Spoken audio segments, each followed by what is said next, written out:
Rudo was a slum dweller who often broke into the junkyards of rich people to steal usable things. However, when he gets framed for his foster father's murder and gets thrown into the pit where all the garbage of the world ends up, he is forced to fight gigantic monsters made of garbage to climb his way back up and get revenge.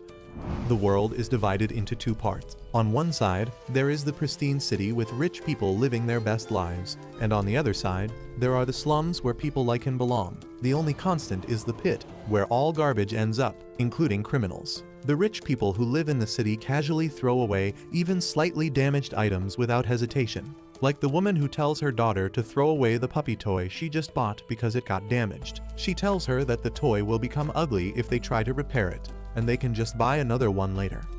The girl has no problem with that, and her mother throws the puppy along with other garbage into the small garbage vent that leads it straight to a truck in an underground tunnel that leads to a giant trash collection site. However, the young Rudo is inside the trash collection site too, eyeing the stuff the trucks are carrying.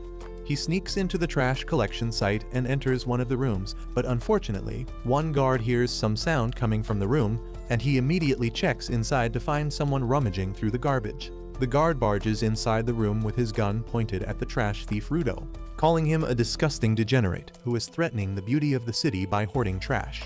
Rudo doesn't even respond to this because he hears those things every Tuesday. But then the guard sounds the alarm, calling for backup. Just as more guards arrive there, Rudo throws some garbage bags at them, and the clean freaks can't handle some raw eggs on their uniform, so they just watch him climb up the vent without doing anything. Rudo comes out of the vent near the exit, but the gate closes on his face, and just then, more guards come there. Open fire! Stop here! What a bunch of shitheads.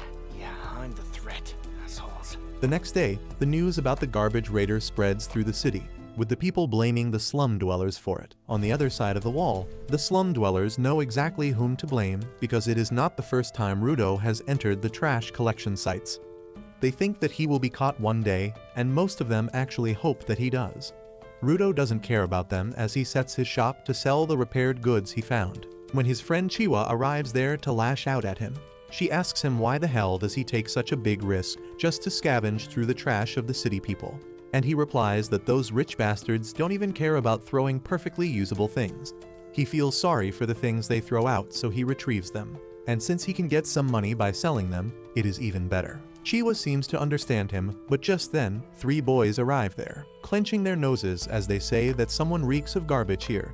They tell Chiwa to stay away from Rudo, or she will smell like garbage too. They insult his thick black gloves that he has not washed since Obama was the president, and say that just one touch from them will give anyone rashes. One boy kicks the lantern Rudo just fixed, saying that no one will buy this garbage from him. He says that Rudo's hands are even creepier than the gloves, which is why he keeps them hidden. Rudo silently hears everything they say, but when one boy calls him the son of a murderer, he suddenly gets furious. The boys, however, don't stop, saying that the slum was made to imprison criminals and the people who live here now are their descendants. That is why they always try to keep their reputation clean, but Rudo's dad brought shame to them by becoming a murderer. Rudo can't tolerate the insults anymore, and he gives a death stare to the boys, who crap their pants and immediately run away, still cursing Rudo and saying that he will become a murderer like his dad one day. Rudo then quietly starts fixing the lantern again, and Chiwa tells him that she believes that he is a good person who will never turn out like his dad. He gets embarrassed on hearing that, but before he can thank her, Chiwa's attention goes to the puppy toy he got from the dump last night. Turns out, Rudo brought the puppy as a gift for her in the first place, but before he can give it to her and increase his Riz score, Chiwa's mom comes there and takes her away. Rudo heads home after that and finds his adoptive dad Regto waiting for him. Regto suddenly starts mimicking how nervous he was while trying to give the puppy to Chiwa, and Rudo turns red because he didn't spot him watching them. Regto tells him that they will talk about it later because first, they need to talk about Rudo's little trip to the junkyard. Regto tells him that he doesn't need to push himself so hard because they are not that broke. He thinks that Rudo feels a bit indebted to him because he adopted him after his biological dad was thrown into the pit for being a murderer. But Rudo says it is not like that. He tells Regto that he considers him family, and he is just trying to do his part. Recto simply tells him to be this honest with Chiwa too, and Rudo suddenly fumbles hard, injuring the gun wound from last night. Recto immediately starts giving him first aid and also changes the bandages around his hands while he is at it. As Rudo looks at his hands, he recalls how they have been injured for as long as he has known.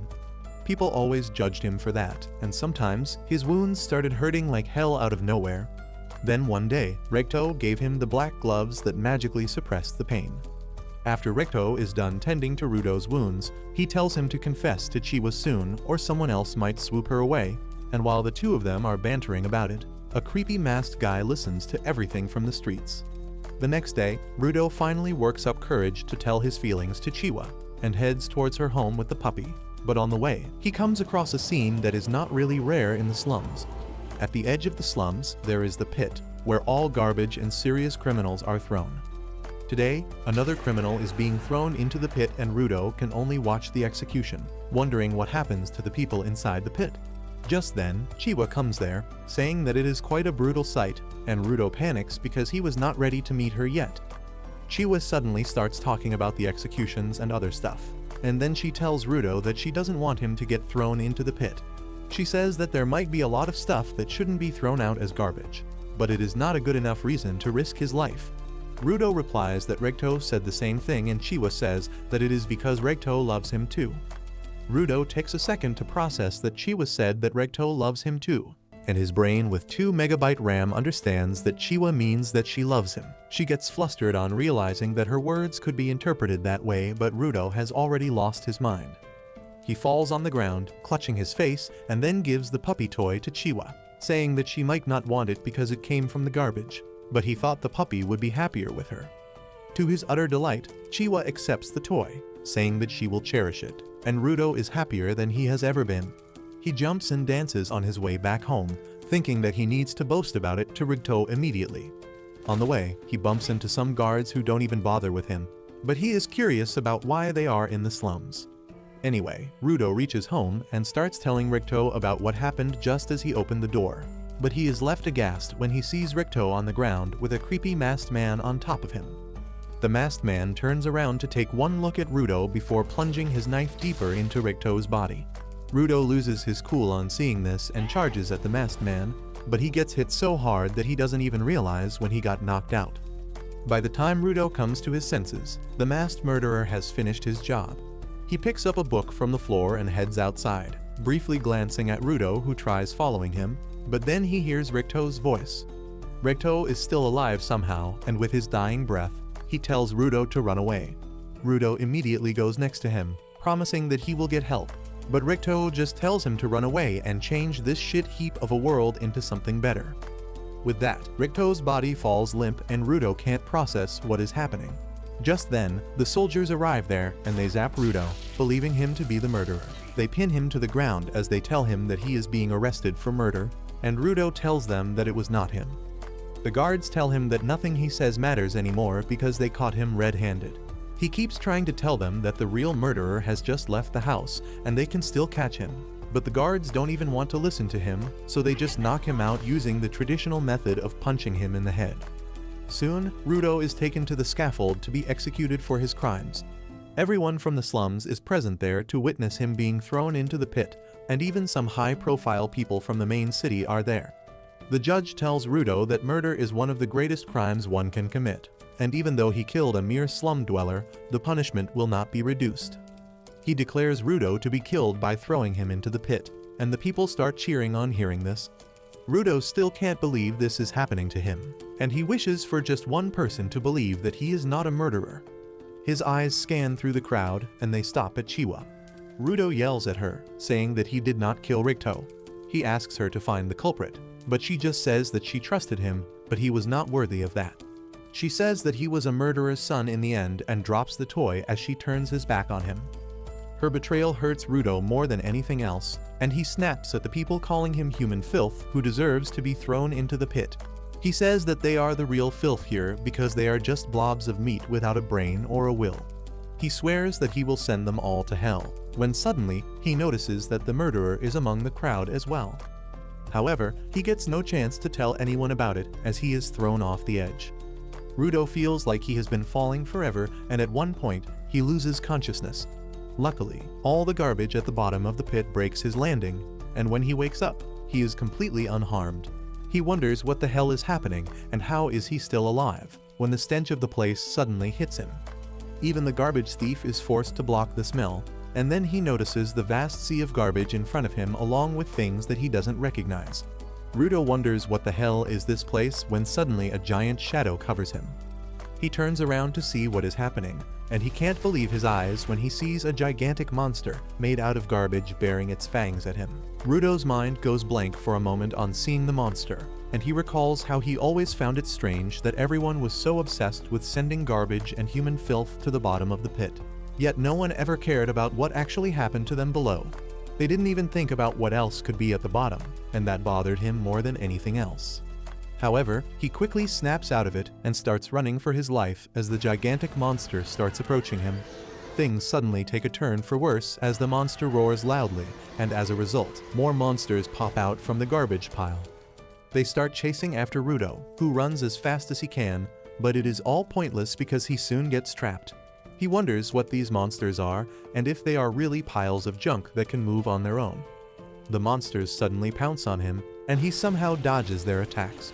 He tries to run away but trips and falls right on top of a human skull, making him realize what his fate is going to be. Rudo curses at the bastards who threw him down to the hellish place, and just then, the heap of garbage he was standing on crumbles down. Rudo quickly finds himself at the bottom of a cliff that keeps him at a safe distance from the monsters, but there is another thing that is killing him.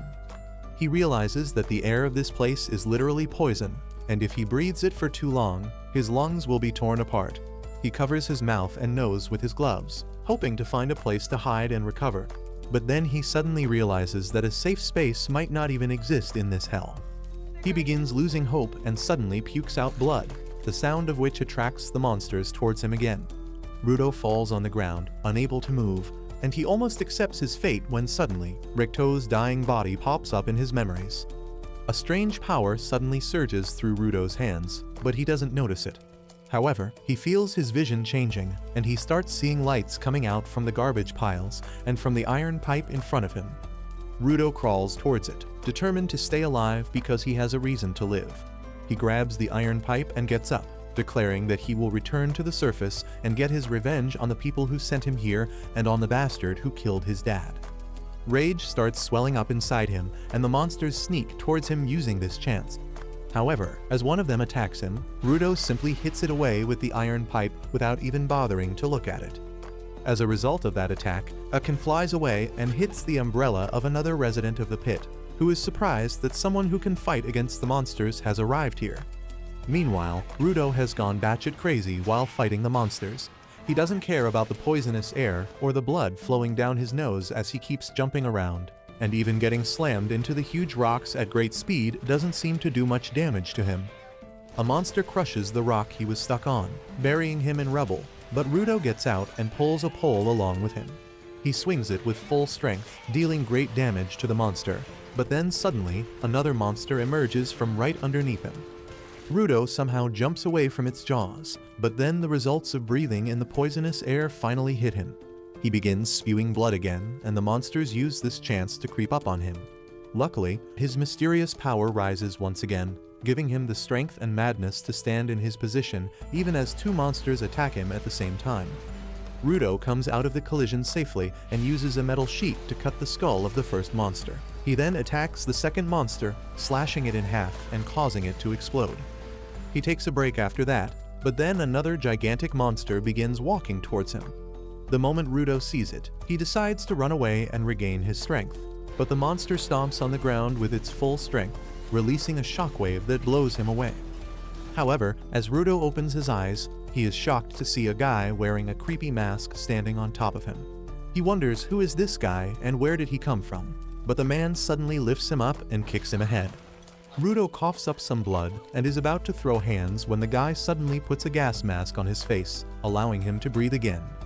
Rudo is really confused now, and he asks the man if he is a local. He wants to know about this place and the monsters here, but the masked man just asks him to be silent. Obviously, someone with a single-digit IQ can't understand orders, and Rudo keeps asking him about this place loudly.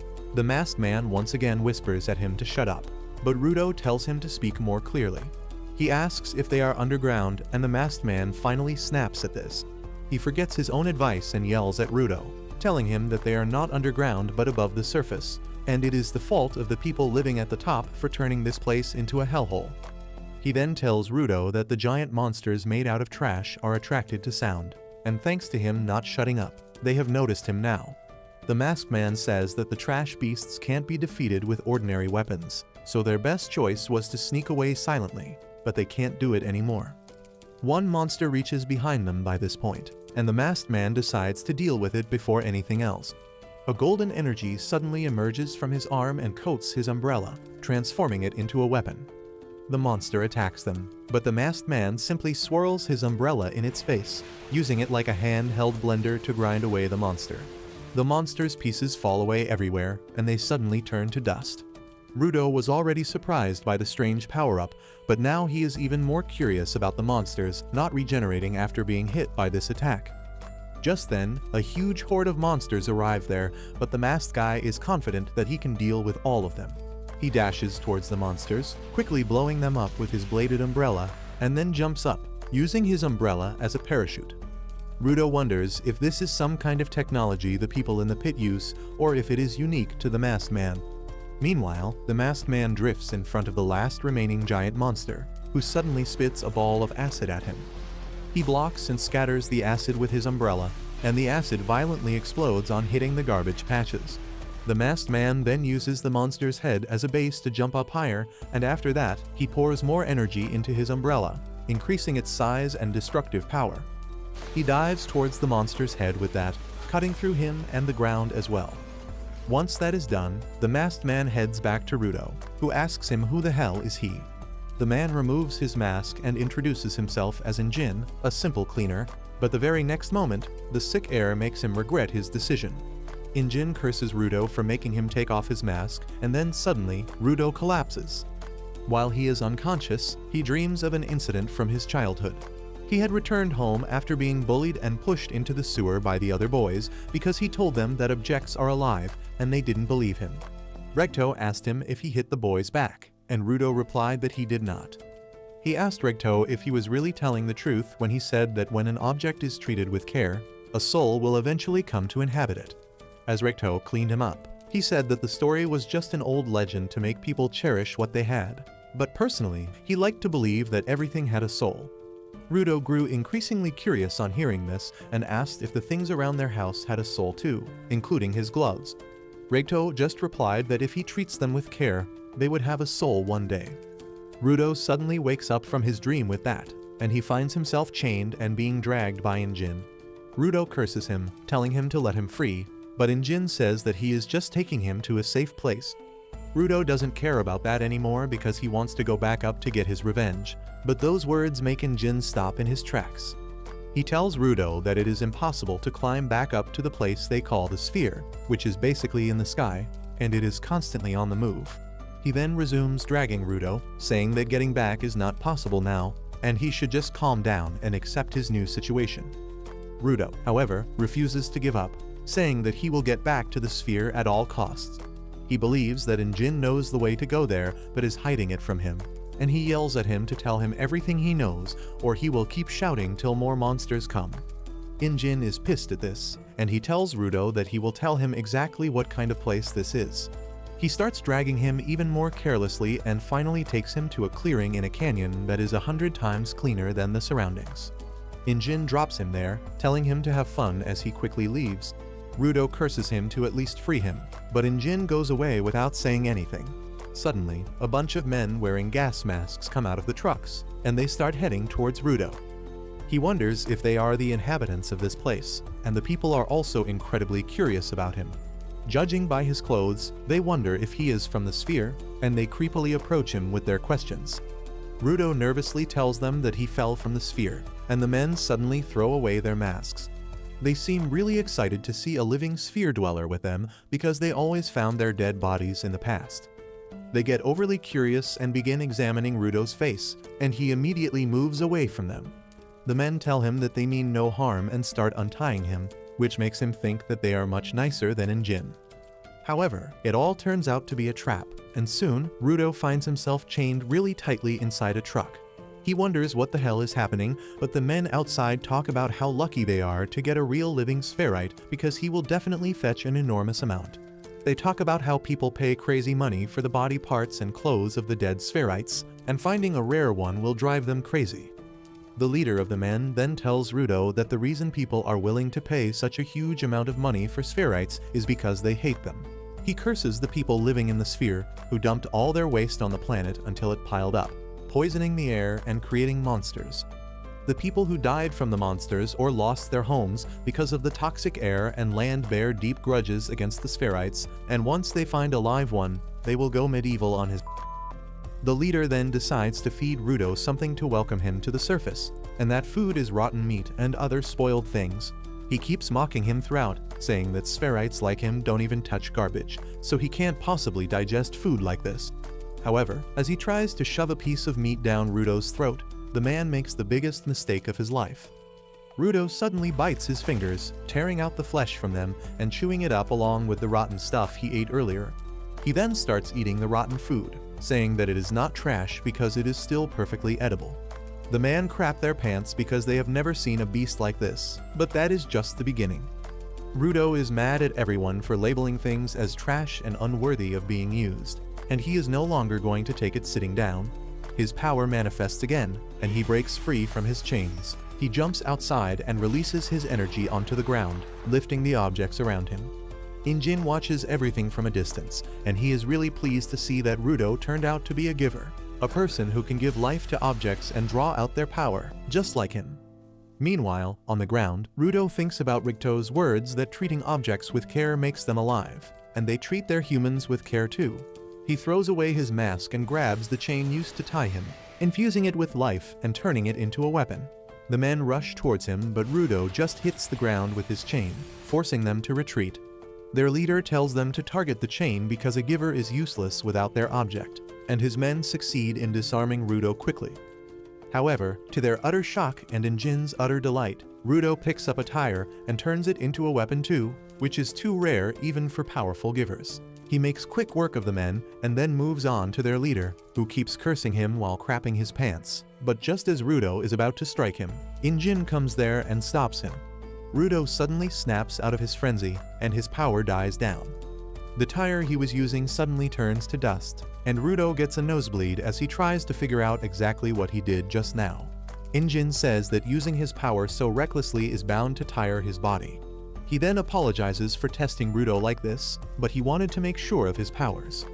He promises to tell him everything about this world and his powers, but in exchange, he wants Rudo to join the cleaners because they need people like him to fight the monsters. However, that is a bit too much for Rudo to process, and he says that he doesn't want to join them. As it turns out, Injin doesn't know what the word no means, and he takes Rudo to a clinic to get treated while calling his friend that he found a genius and recruited him into the cleaners. Rudo is shocked to hear that because he never agreed to join him. He says that he needs to go back to the sphere immediately, but the creepy doctor with eyes wider than the holes on a pool table tells him to stop talking. He screams at Rudo for going out into the no man's land, because the air there is literally poison.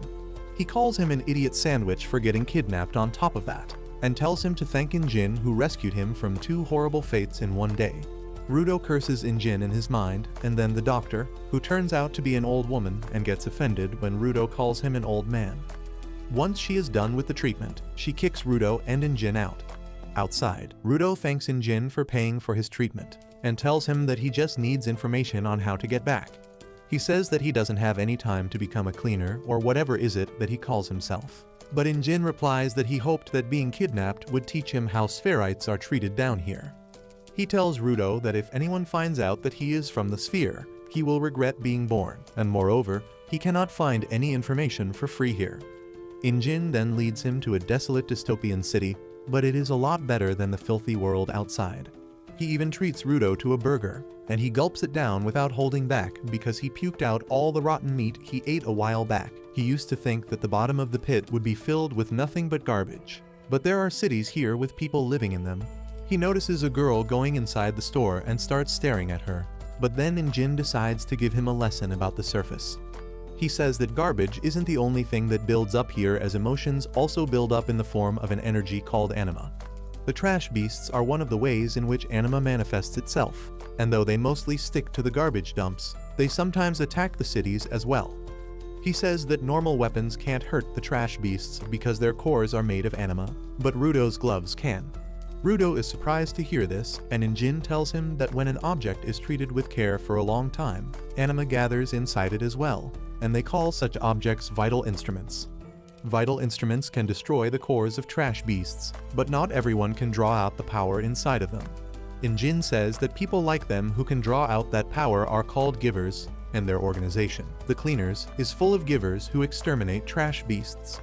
Rudo asks Injin if he promises to tell him how to return to the sphere if he joins the Cleaners, and he replies that he has no clue about that.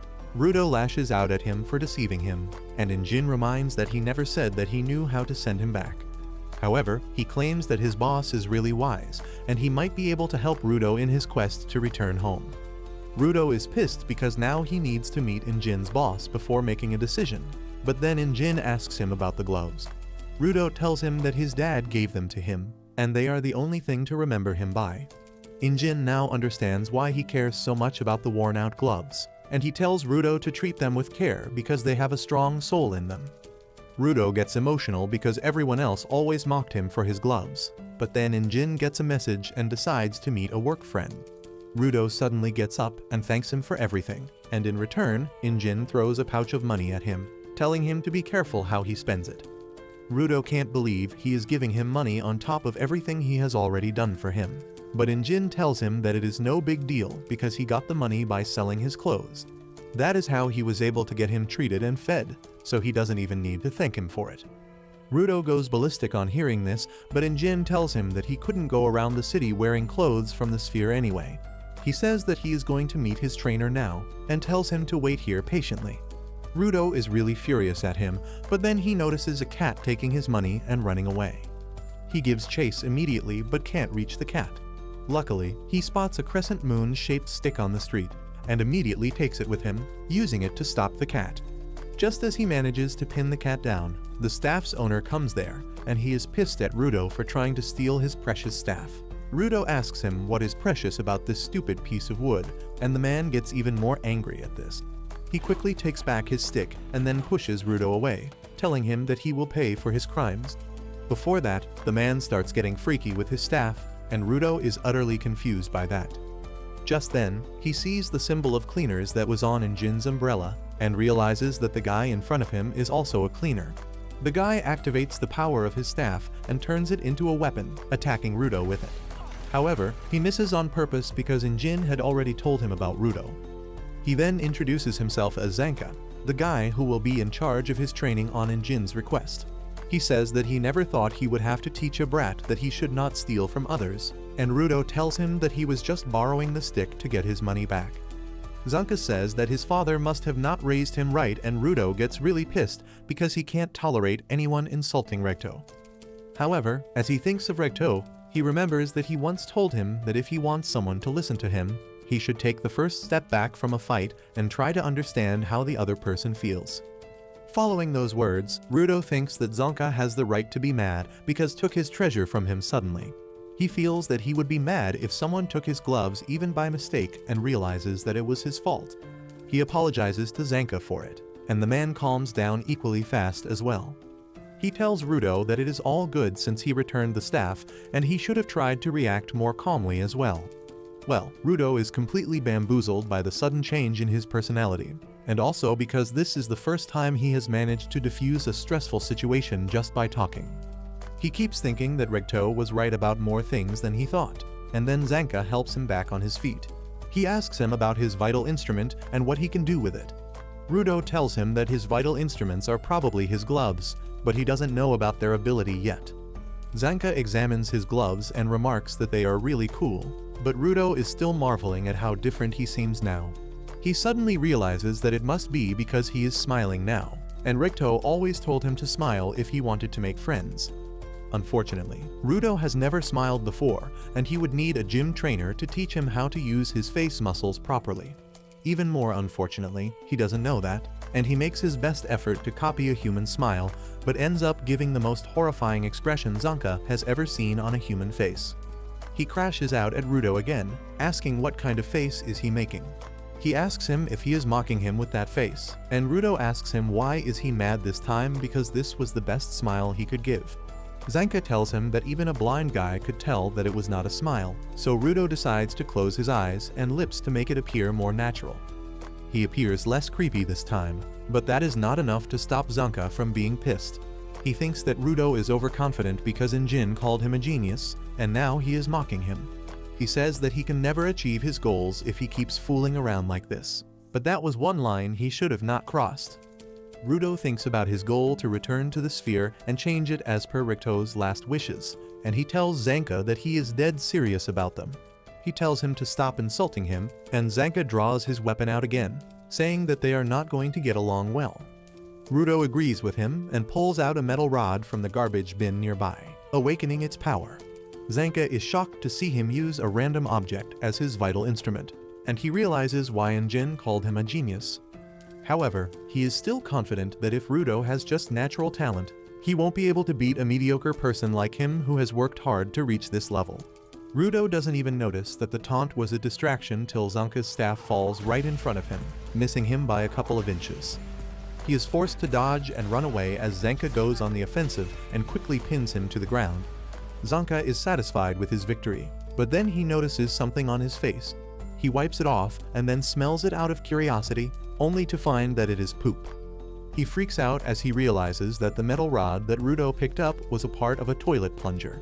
He tries explaining what a plunger is, but Rudo is not in the mood to hear anything, and he begins swinging around the plunger that is still full of somebody's dinner. Zanka panics and does his best to dodge the flying all over the place, and eventually, he runs away from Rudo. Rudo doesn't understand why he is so scared now, but it works in his favor anyway, so he gives chase, terrorizing Zanka with the plunger. After a while of running down different alleys like old Tom and Jerry cartoons, Zanka escapes to the main street with Rudo close behind him.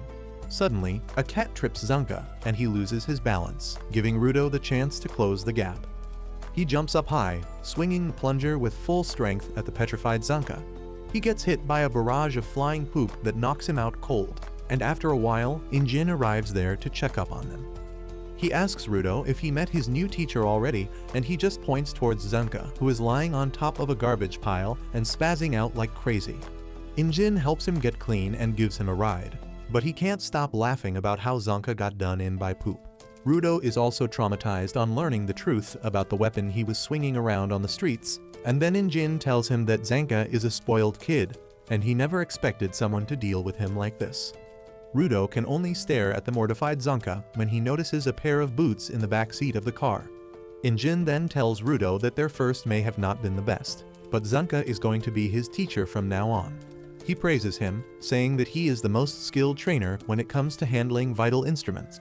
Apparently, Zanka values Injin's words a lot, and he starts giggling on hearing that. Just then, Injin calls out to the woman named Rio in the back of the car, asking when did she come here. She wakes up from her beauty nap and replies that she was curious about the new guy. Rudo can only stare at him because she is quite pretty, and then Rio suddenly starts playing with his hair because they are quite unique, making him wonder if he accidentally came to heaven. While he is lost in his thoughts, Injin drives his car out of the city, leading them to the cleaners' headquarters situated in the middle of the wilderness. Injin drives past some destroyed cities and reaches a fortified tunnel passing through a huge rock wall. As they come out on the other side, everyone gets down from the car and Injin welcomes Rudo to the headquarters of the cleaners. Rudo is still in shock from Rio playing with his hair, and as he starts walking towards the building, a couple of flies start revolving around him. Inside the building, a tanned mommy receptionist is calmly reading a Playboy magazine, and Injin introduces her as Semu to Rudo. He says that Semu takes a look at everyone who joins them, but just as he is about to reveal her ability, she thrusts her fork at Rudo, killing both the flies in one hit. Rudo is dumbfounded at this, and then Semu welcomes him, saying that Injin told her everything about him, but she has to take a look at him personally to assess his potential. As she begins to focus on her glasses, Injin explains that they are her vital instruments that boost her vision, and if she focuses, she can see what a person is made of.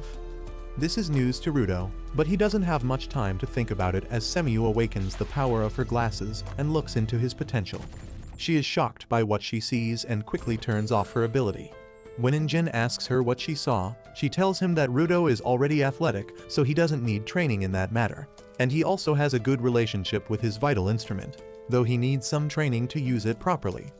Injin feels that there is more, and Semiyu says that Rudo has got poop on the back of his neck. He starts laughing on hearing this and then decides to take Rudo to meet the boss, but he glances at Semiyu while going because he knows she is hiding something. On the way, Injin tells Rudo that there are about 100 cleaners in total, including combatants, guards, and supports. However, they are always scattered around because of their missions, so most of them are not at the headquarters. He tells Rudo that he should meet some of them and it won't take long, but just as he opens the door to the living room, he finds a bunch of cleaners there and immediately closes the door because they can always do the introductions later. They soon reach the boss's room, but before entering it, Injin tells Rudo to not start the conversation by asking how to get back to the sphere. He tells him that he needs to offer something in return for that information, and he should start by promising to work as a cleaner. He also tells him not to ask about the boss's vital instrument because no one knows what it is or what its power is. Rudo is now curious about the boss, but he finds the room empty. Just then, Semiyu arrives there and tells them that the boss is out on a mission and won't be returning for a few days. Rudo is confused by this, but Injin knows that is normal, and he tells him that he needs to wait a few days to meet the boss. Rudo is pissed at this and asks what is he supposed to do in the meantime, when Rio suddenly pops up there and tells him to come watch her work. She says that he can't become a cleaner until he gets approved by the boss, so the best he can do is tag along with her as a trainee, and that also works for her because she wants to know more about him. Rudo's brain stops working because he has never had this type of female attention in his life before, so he quietly follows her. They go to the strategy room where Semiyu explains that a small town situated near a polluted zone has asked for help because small trash beasts have been found nearby. Rudo is curious about the polluted zones and Semiyu learns that Injin didn't even explain the basics to him properly. She tells Rudo that the ground is divided into safe zones that support human life and the garbage-filled polluted zones where trash beasts live. The area Rudo landed was a no man's land, which is an exceptionally dangerous polluted zone, and most people would die the moment they step foot there. She then gives Rudo a mask, telling him to wear it at all times when he goes to the polluted zones because without the mask, he could die because of the poisonous gases in less than 15 minutes. Later, Rudo joins Rio and her team on the mission, and she tells him to stay close to her at all times so he can learn the most. He still feels uneasy about that, but then he starts wondering how long was he in the no man's zone and how much poison did he breathe in. His attention then goes to the garbage dump in front of them, and he wonders if the people in the sphere know that there are humans living at the bottom of the pit. However, neither of that matters, because the most important thing for Rudo is the garbage heap itself. To him, it is not just a garbage heap, but a treasure trove where he can find usable things and repair them without anyone scolding him for that. He then catches up with Rio and asks her who are the other guys with her. She replies that they are supporters, and though they don't have special powers like the combatants, they are really helpful in the missions. One of the supporters offers Rudo his hand for a handshake, and as he nervously takes it, the supporter squishes it with his full strength. Rio laughs at Rudo wriggles in pain, telling him that this guy has incredible grip strength and he can tear through a trash beast's outer shell with his bare hands. Rudo doesn't think he can handle this psycho bitch any longer, when one of the support alerts everyone that the trash beasts are coming. Rudo decides to watch it closely to learn as much as he can. Soon, a bunch of small goat-like trash beasts come out of the creepy trash forest, and Rudo panics, asking Rio how are they supposed to deal with these many enemies. She tells him to chill because they are just weak and slow trash beasts who can't even get past the wooden fence. Her words are proven true as the goat trash beasts attack the fence and fail to do any damage, but then suddenly, the second wave arrives there, and it has bigger and more ferocious trash beasts. They begin pushing the fence and breaking it, and Rudo panics, asking Rio what should they do now. She again tells Rudo that these beasts are just a little bit stronger than previous ones, and they are still perfectly fine for training a newbie. She says that they should just finish cleaning quickly and then return to the base to throw a party to welcome Rudo to the surface. He can't believe that she can be so laid back when she is constantly risking her life fighting the monsters, and Rio tells him that if he wants to survive on the ground, he needs to have a positive outlook towards the world.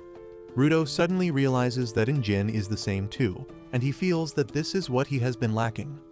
He decides to be chill about everything as well when suddenly, a huge trash beast breaks through the barricading and even Rio panics on seeing it. Rudo turns to her for affirmation that everything is still good, but she tells him that this big beast is amazing because she has never seen anything so stylish. She says that it is not the best material to teach newbies, but she is going to have fun fighting it. She draws out her scissors, which are her vital instruments, and Rudo can only watch her dumbfounded. Rio then activates her scissors and throws them into the sky, where they become huge and even more sharp. She catches them with her leg and then dashes towards the horde of the monsters, chopping a bunch of them down with a kick from the scissors. Rudo can't even understand what is going on, and the support guy tells him that Rio's vital instrument is called the Ripper, and unlike normal people, she wields it with her feet. Rudo realizes that everyone uses their vital instruments in their own way, when the handshake guy tells him to be more careful about his surroundings. Rudo notices it too late that a level 2 trash beast is about to attack him, but luckily, the supporter stops it with his bare hands, before crushing its head and throwing it to Rio, who simply cuts it with her scissors. She tells the supporters to send some more trash beasts towards her, and they obey, yeeting those heavy monsters at her like they don't weigh anything.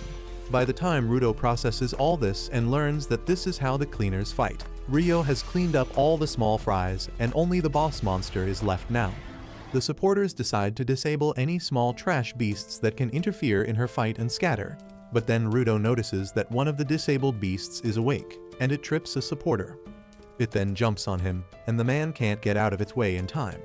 Luckily, Rudo arrives there to his rescue, and says that he will prove his worth here so that he can get the information he wants quickly. He turns the iron pipe in his hands into a weapon, and it transforms into a spiked barricade. Rudo is confused by this, but then he realizes that he forgot how to use his power because he has been doing it instinctively all this time. He doesn't understand how to deal with the situation, and the trash beast starts pushing down on him. Luckily, Rio arrives there just then and makes quick work of the trash beast, telling Rudo that he did a good thing by following his instinct to save others. The other supporter comes there too and thanks her before asking if she defeated the big one. Rio says that she cut it in 2 halves, but somehow it is still standing.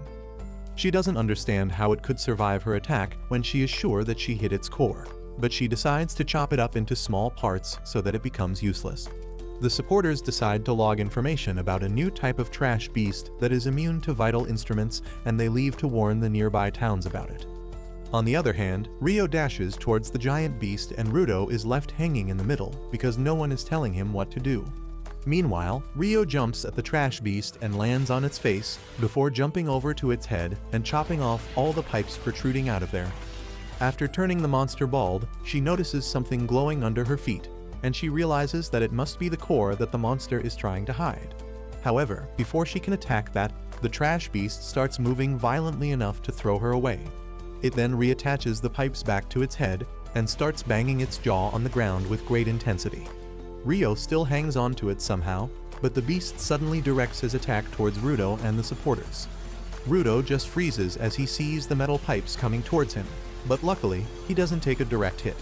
The ground under him is destroyed by the attacks, and as he falls, he begins to wonder what is he even doing. He thinks that he can't get revenge for Recto and the bastards in the sphere at this rate, and the darkness starts to consume. However, the support guy comes there to rescue him from falling into the hole, and also from giving in to despair. He carries Rudo on his shoulder, telling him that if he has a goal, he should not freeze and rather rush towards it while he can. He tells him to learn from the supporters who don't have any power, but they still keep doing their job. Just then, Rudo notices Rio chopping up the monster again, and judging by its screams, she realizes that she found its weak spot. She jumps high up and then drops down towards its head with great speed, piercing it with her scissor and tearing out its core. As she hits the ground and destroys the core, the monster suddenly turns to ash. The supporter immediately runs over to her, asking how did she defeat the trash beast, and she says that she stabbed something other than its core and it died. She holds a cardboard cutter in her hands, saying this was the thing powering the trash beast, and the support guy can't believe it because he realizes that the cutter is actually a vital instrument and it makes no sense at all for a trash beast to have one. On the other hand, the leader of the bandits who were planning to sell Rudo suddenly wakes up in a dimly lit room.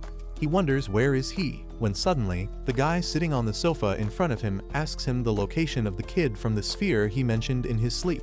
Back in the cleaner's headquarters, Rio throws a party welcome for Rudo and soon, Zanka arrives there as well, still drowsy from his long afternoon nap. He asks Rio what is going on, and she tells him that they are throwing a party to welcome Rudo to the ground, but he is sitting quietly with his head down in a corner. Zanka asks why that cheeky bastard is looking so depressed, and Rio says that ever since his vital instrument bailed on him mid-fight, he has been gloomy and sad. Zanka thinks that's sad, but he moves on to the news about Rio facing a strange trash beast.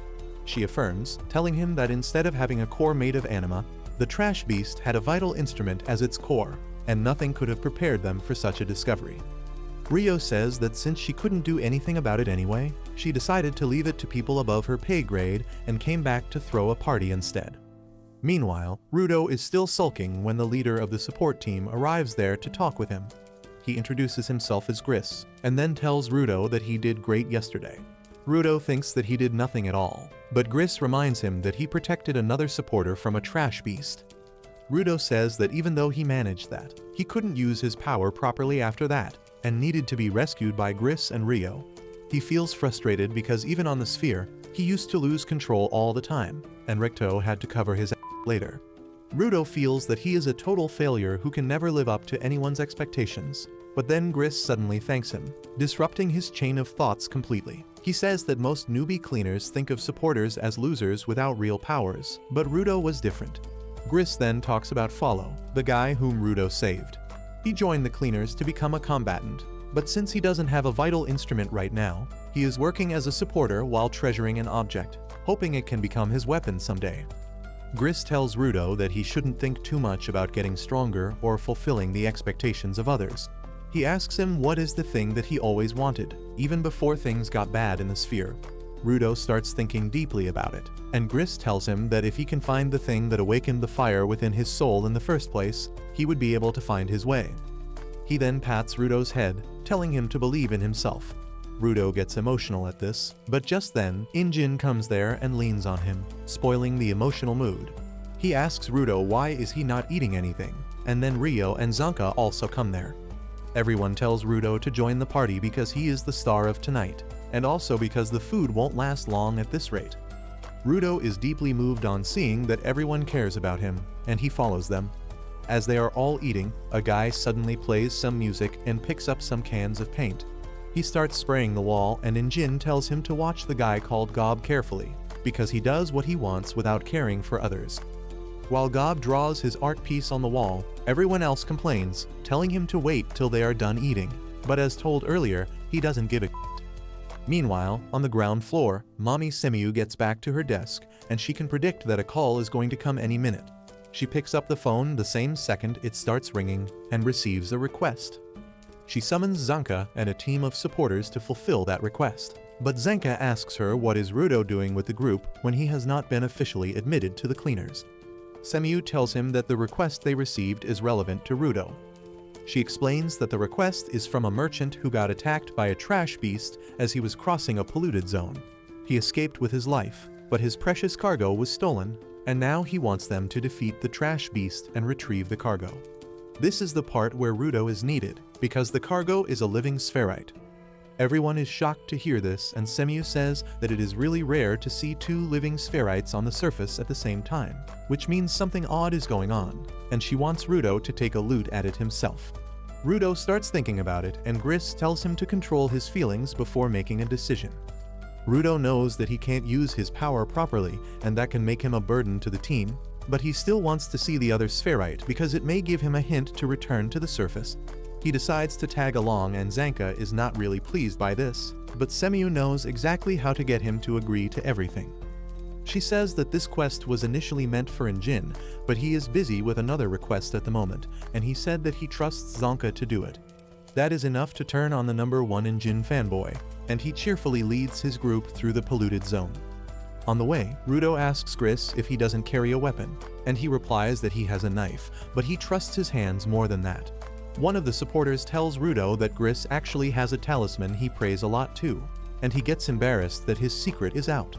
Eventually, he decides to show the talisman to Rudo, saying that it is nothing special, but it gives him something to attach himself to. Just then, they notice a creepy guy standing behind them. The girl, whose pronouns are definitely Thatham, says that she is the merchant who hired them for this mission. Rudo suddenly starts asking her questions about the spherite, and the merchant replies that she was transporting her luggage when she accidentally ran into an unconscious spherite. She was worried about them, so she carried them away, but then the trash beast attacked them and kidnapped the spherite. Rudo confronts the merchant if she plans to sell the spherite, and she denies that allegation, telling him that she doesn't want to do that and she is just really curious about spherites. Zanka feels like this story is a pile of garbage like the one they are heading to. Trash beasts are known to attack humans on sight, and they don't go out of their way to kidnap one. He thinks that something is suspicious, but decides to deal with it when the time arrives. The merchant then leads them to the building where the trash beast ran after kidnapping the spherite. Zanka tells everyone to be on guard because the trash beast can attack them from any direction. But as they enter the building, they find it empty aside from a person at the other end. The merchant says that it is the spherite and begins pushing Rudo towards them, and the other cleaners also get pushed along. Once they reach close enough, Rudo realizes that it is not a person but a doll dressed like a spherite. But it is too late as the merchant jumps backwards, telling them to hurry up. The next moment, the ground under Rudo's feet turns into mud, and the entire group falls down to the lower floor. They wonder what just happened, and the merchant asks them if they are all right. They tell her that they are fine and ask what is this place and where is the spherite. The merchant laughs creepily and points at Rudo, saying that he is the spherite before suddenly turning into mud and melting. Just then, they hear two voices calling out to the spherite giver, and then a pair of purple lights start approaching them from the darkness. Zanka understands everything now, especially because of the purple electric lights. He knows that the people who set them up are called the Raiders, and they don't even bother to hide that they plan to steal Rudo from the cleaners. Rudo is confused about these new group of weirdos, and Gris tells him that they are bandits of this world. But what makes them dangerous is the fact that they are all givers as well. He immediately commands his team to find an escape route, while he and Folo are going to protect Rudo. He asks Zanka to handle the two raiders on his own, and though reluctant, he knows there is no other option. The supporters run in the opposite direction with that, and Gris tells Rudo to follow them. Rudo says that he could deal with a bunch of bandits himself, but Gris warns him not to underestimate the raiders, especially when they don't know about their abilities. On the other hand, Zanka taunts the raiders, saying that he always knew they would come after Rudo, but he never thought they would sniff him out so soon. He asks if they plan to sell him, because a living spherite could get them enough money to retire in luxury. The raiders laugh, saying that they don't plan to sell Rudo. Instead, they are really curious about the sphere, and talking to a spherite is the best source of knowledge. They want to know a lot of things, especially how he crossed the barrier without dying. Zanka is also curious about the barrier thing now, but he decides to deal with the raiders quickly. He says that since they set up this whole thing, he doesn't need to worry about a trash beast. The female raider replies that he still has to worry about the mud dolls she can create at will, and Zanka says that he can deal with weak opponents like these with his eyes closed. He suddenly activates his staff and begins destroying the mud dolls, but the male raider hides among the dummies and attacks him from behind. Zanka is barely able to react to his attack in time and gets slammed into a pillar. The man once again retreats inside a mud doll, and the female raider tells Zanka that because cleaners only fight with trash beasts, they have no idea how to deal with humans. She tells him that this will be the last game of Find the Real One he will ever play in his life, and he gets ready to fight with everything he has. He keeps taking down the mud dolls, but the male raider is able to land consequent hits on his back. Zanka is cornered now, and as he tries to dash towards the female raider to defeat her, his feet slip in the mud puddle she had created in advance. She tells him that he is the only combatant in the group who can fight against her, and once he is down, the rest of the group will be defenseless. She says that he will be defeated soon, but then Zanka suddenly yells at her, telling her to start a podcast if she wants to yap so much. He says that earlier, he thought she was controlling the mud puppets using her shovel, and the guy was using his vital instrument to deal damage. However, after watching the battle for a bit, he has realized that his first assumption was wrong. He says that the man is just punching him, and his vital instrument seems to be his snowshoes that let him walk easily on stable ground. He says that now it makes sense why he can move so easily even though the ground is covered with mud, and he taunts the two raiders, calling them a match made in heaven. This suddenly triggers the woman, and she tells him to shut up, which obviously he does not. He says that he might not have experience of fighting people, but he knows his vital instrument much better than them. He says that is why he can do things they cannot, and the girl suddenly attacks him. Zanka hits his staff hard on the ground, letting a sonic wave run through the entire place. He can feel the changes in the vibrations as the sound wave passes through the mud dolls, and when it hits the one where the male raider is hiding, he immediately spots him. He then charges at full speed towards him, knocking him out with one hit before hitting the female raider too. As she loses consciousness, her mud dolls fall apart instantly, and Zanka says that they were just a bunch of noobs. However, the leader of the raiders suddenly appears behind him, saying that he should fight someone stronger if he is not satisfied. On the other hand, Rudo and others are still running as they try to find the exit. Rudo grows concerned because he can no longer hear the sounds of a fight, when he suddenly bumps into Gris, who has found an exit. He sends some of the supporters upstairs so that they can contact the headquarters and call for support. After that, he decides to return and check up on Zanka, when suddenly, he hears someone running towards them.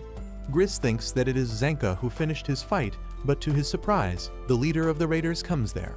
Everyone is confused, and then the raider begins staring at Rudo and matching his features with the description he got from the bandit that he kidnapped earlier. He suddenly jumps to the wall behind Rudo and clings to it like Spider-Man, saying that he has finally found the giver from the sphere. Just as Gris and others realize that the man in front of them is a raider, he crushes the wall with his claws, blocking the exit. The raider starts aura farming, and Gris tells him that if he harms Rudo, he will become an enemy of all the cleaners. He then asks him about Zanka, but the raider starts talking about how he got late in reaching here because he has got a terrible sense of direction.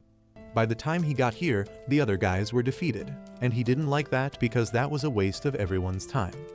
He then walks towards Rudo, completely ignoring Gris and his questions about Zanka. He tells Rudo that there is someone who really wants to talk to him, so he should come with the raiders for now. Rudo is on high alert when the raider suddenly grabs his mask and pulls it away, telling him that he doesn't need it because there are no trash beasts around. Rudo asks him what happened to the cleaner with the staff, and the raider says that he had a bad attitude, so he dealt with him. However, since he was strong, he didn't kill him and just knocked him out, but he might not enjoy the poison that much. The raider then uses his ability to awaken the power of his rings, turning them into metallic claws. He tells Rudo to come with him peacefully and no one will get hurt, but just then, Gris and Folo attack him. The raider easily dodges their attack and then does a handstand kick to send them flying away. He senses that Folo has the potential to become a giver, but Gris doesn't have anything like that, so he is not needed. Gris, however, gets up and tells the raider that he will protect his team at all costs, no matter who he has to fight. The raider realizes that he is a supporter and tells him that weaklings like him have no worth and they can't protect anything. Rudo gets worried about Gris and tells him to fall back because the fight will be too dangerous for him, but Gris doesn't reply. Instead, it is the raider who tells Rudo that his weak and useless friend is already dead. His claws have pierced Gris's heart, and he pushes them even deeper until they come out of the other hand. Rudo can only stare at the sight in horror as Gris's lucky charm goes flying, and his mind goes completely blank. The scene feels awfully similar to Ricto's death to him, and Rudo instinctively reaches for the pendant that triggers the memories of his childhood. One day, Ricto found him banging his head on the wall, and he immediately came to stop him.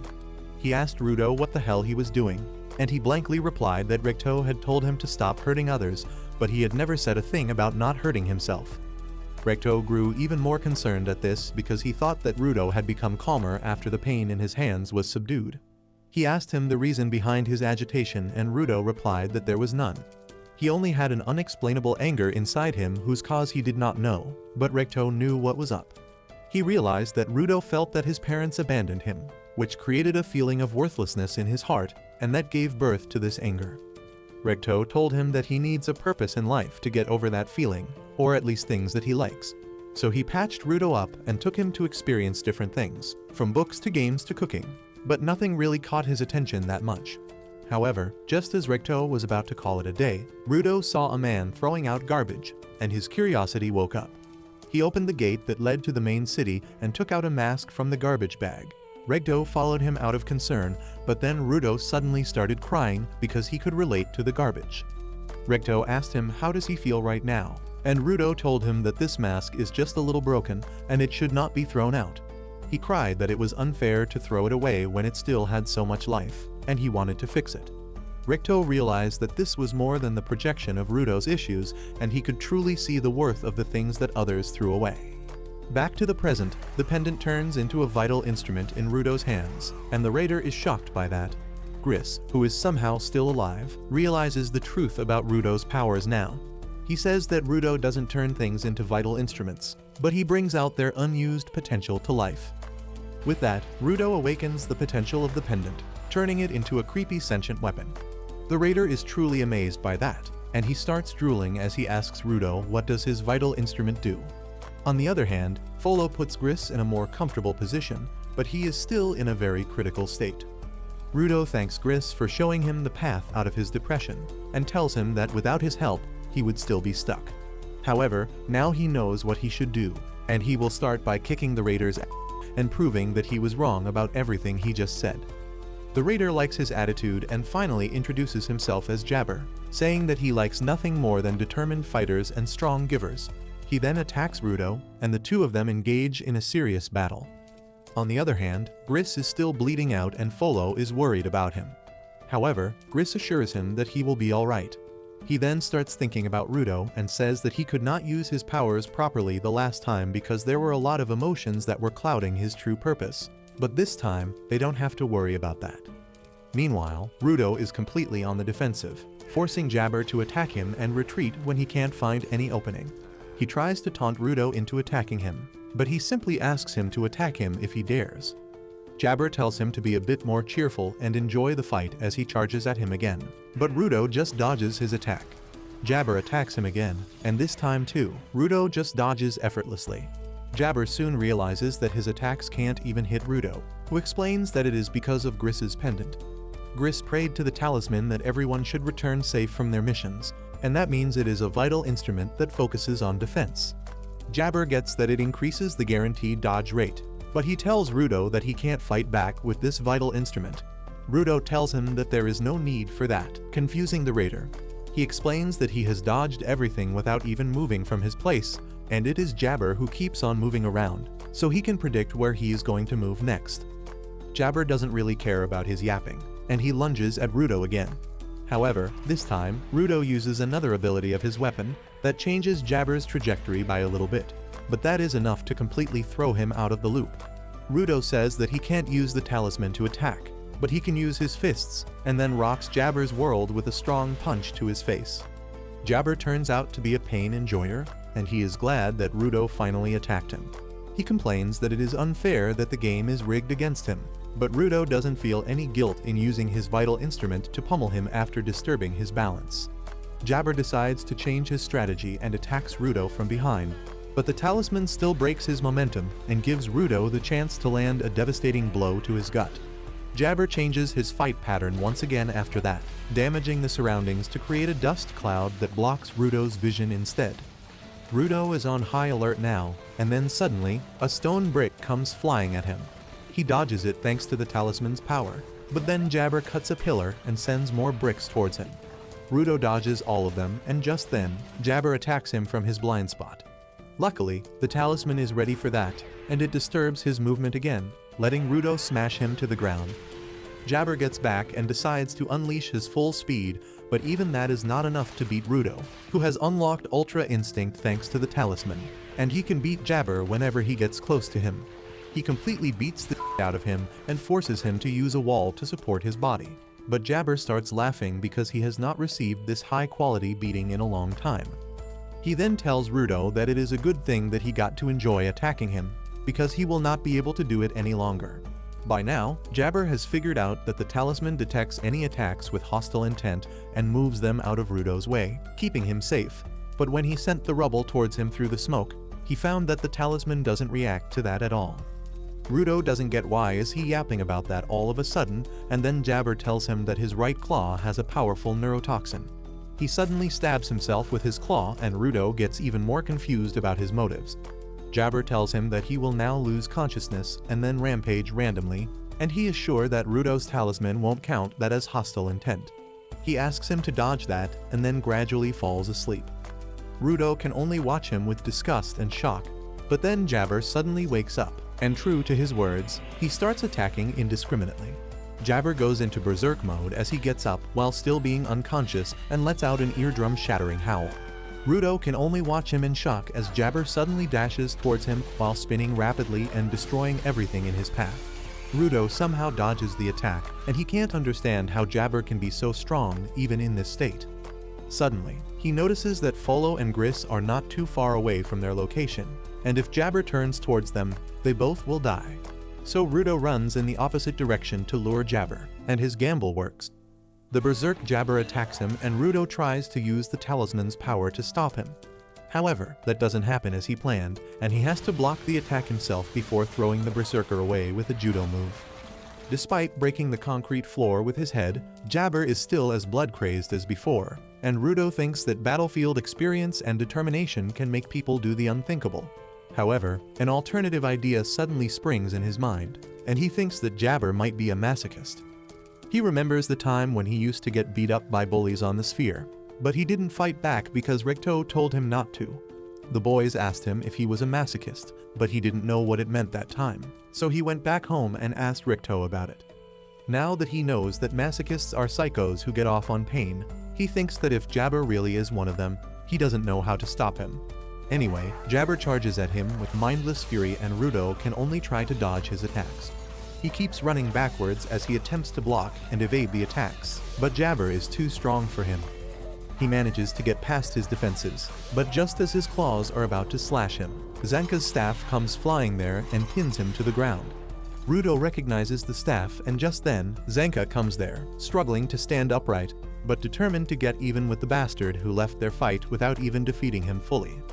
Rudo asks him if he is even in the condition to fight, but Zanka tells him not to underestimate him. He then notices the vital instrument that Rudo is using and remarks that he finally seems to have gotten the hang of it. Rudo replies that it is not helping at all right because it can't block Jabber's attacks in his mindless state. Zanka understands the vital instrument reacts only to hostile intent, and Rudo is surprised that he already figured it out. Zanka tells him that while he was struggling to come here, he saw him fight from a distance and decided to figure out his fighting style because that would help in teaching him later. Zanka says that since Rudo can't fight with his vital instrument, and he can't move so well because of the poison, they don't have a way to defeat Jabber. However, he has an idea, and he asks Rudo to let him attack him just once. Rudo is shocked at that suggestion, but Zanka explains that since he can't move well, Rudo's vital instrument might detect his hostile intent and move him to the place where he wants to be. That way, he can reach Jabber and defeat him because Rudo doesn't have the option to attack him anyway. Rudo asks what happens if his vital instrument isn't triggered, and Zanka tells him to man up and take the hit in that case. Just then, Jabber wakes up and both of them get ready to face him. He charges at them, slashing the pillar they were standing near, but both of them make it out safely. Zanka tells Rudo to let the claws even graze him because that will quickly paralyze him. He is pissed at that and decides to attack Rudo to vent out his frustration. Luckily, the talisman works exactly like he thought, and it moves him straight towards Jabber, letting him hit the bastard away. Zanka is impressed by this, but Rudo is furious at him. Since the talisman deflected the attack, it means Zanka attacked him with hostile intent, but he claims that it was just a little test. He then walks back to Rudo, saying that they can work with this team. He positions himself to strike him again, and at the same time, Jabber gets back up. He dashes towards them, and then Zanka attacks Rudo, whose ability hurls him ahead instead. He once again gets close to Jabber and lands a devastating hit. Zanka is surprised that the talisman can be controlled so well by Rudo, and he can send him considerably far. He then attacks him again, and Rudo sends him towards Jabber one more time. Thanks to Rudo's control, Zanka hits him with a lethal combo that knocks him back to his senses. As Jabber sees Zanka in front of him, he gets a little excited, but the next thing he feels is Zanka's staff landing on his head, knocking him out for good this time. As Zanka lands on his feet after that, he stumbles to the ground. He thinks that they have won the fight, and Rudo also relaxes a bit, causing the talisman to deactivate. It suddenly turns to dust and crumbles like Thanos just snapped it out of existence, and Rudo panics. He tries to save the talisman since it belongs to Gris, but he can't do anything except watching it fly away. He starts having a panic attack, and Zonka wonders if the talisman got destroyed because of Rudo's ability or if there is something else at play here. Rudo, however, blames himself, and he suddenly has a mental breakdown that turns physical as he falls to the ground, writhing like a fish taken out of water. Zanka sees the claw marks on his back and realizes that he got struck by Jabber without either of them knowing. Just then, he notices Jabber poking himself with his left claw, and he suddenly stands back up, completely fresh. He looks around and says that he must have done a great job while he was out cold, and then heads towards Rudo. Zanka asks him to stop, asking how the hell can he move despite taking so much damage, and Jabber stops to monologue about his abilities.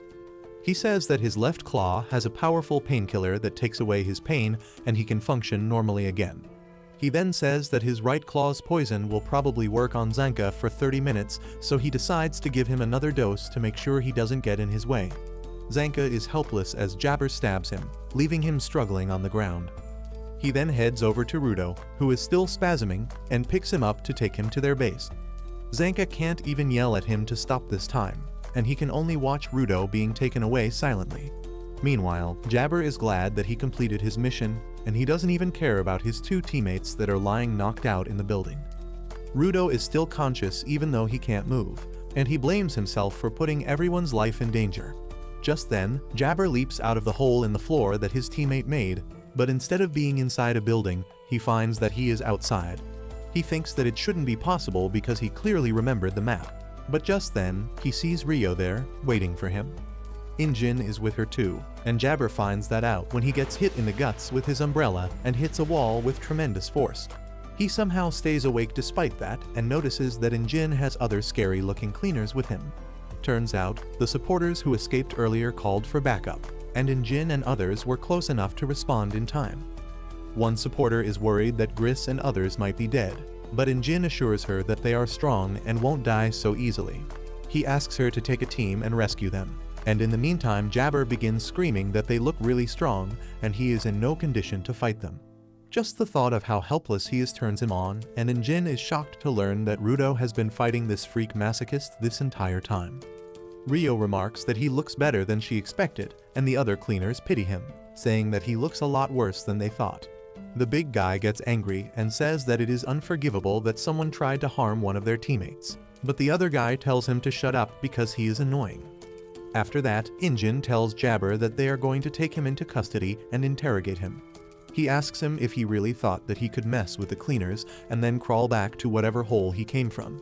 Jabber gets even more excited on hearing this and asks if they are going to lock him away in a prison for life where he has to come up with a plan to break free by himself. He gets up, saying that he knows he is going to lose, but he has got orders to bring back Rudo, and he is not going to return to his face as a failure even if he dies in the process. He awakens his weapons again, but just as he is about to charge ahead, someone hugs him from behind and tells him to stop. Jabber recognizes the lowly as one of his teammates and tells her to leave him alone because he still has a mission to complete. She tells him that the time is up, and they can't do anything because the cleaners are here. Jabber is still adamant about finishing his mission, so the girl tells him that the boss had a very big smile on his face. Jabber suddenly stops at this, and the girl tightens her grip around him to keep him in check. Ultimately, he decides to listen to her and return home, and as he steps aside, the mystical manhole portal in the wall behind him becomes visible. Jabber tells everyone that he has to leave now, and asks them to give Rudo his regards because he must be knocked out due to his poison right now. However, Rudo is still in his senses, and he uses all his strength to get up and tell Jabber to stop because their fight is not over yet. Jabber is impressed by his tenacity, and Rudo tells him that he will pay him back for what he did to Gris and others. Jabber is happy to hear that and says that they will fight another time, but then he notices his gloves and the unique design on them. He excitedly remarks that their boss would be happy to learn that Rudo has got something from the special series too, and then enters the portal after the lowly. As soon as he puts the manhole cover on, the portal disappears and everyone is surprised. Later, Zanka and others are rescued from the building, and the poison wears off from Rudo's body too. He immediately rushes to Gris and finds that he is still alive despite severe blood loss. Rudo apologizes to him for wrecking his talisman, and Gris says that he really cared about it. Rudo is about to drown in guilt, but then Gris says that if his talisman helped him, it was really for the best. With that, the final bits of the talisman fly away too, and Rudo is not sure how he feels at the moment. Soon, everyone returns to the cleaner's headquarters and Rudo sits in silence by himself. Injin comes there and asks him why is he acting like a depressed emo brat when he should be happy because he finally learned how to use his vital instrument. Rudo suddenly snaps at him and says that he couldn't save Gris earlier, and he can't be happy about that.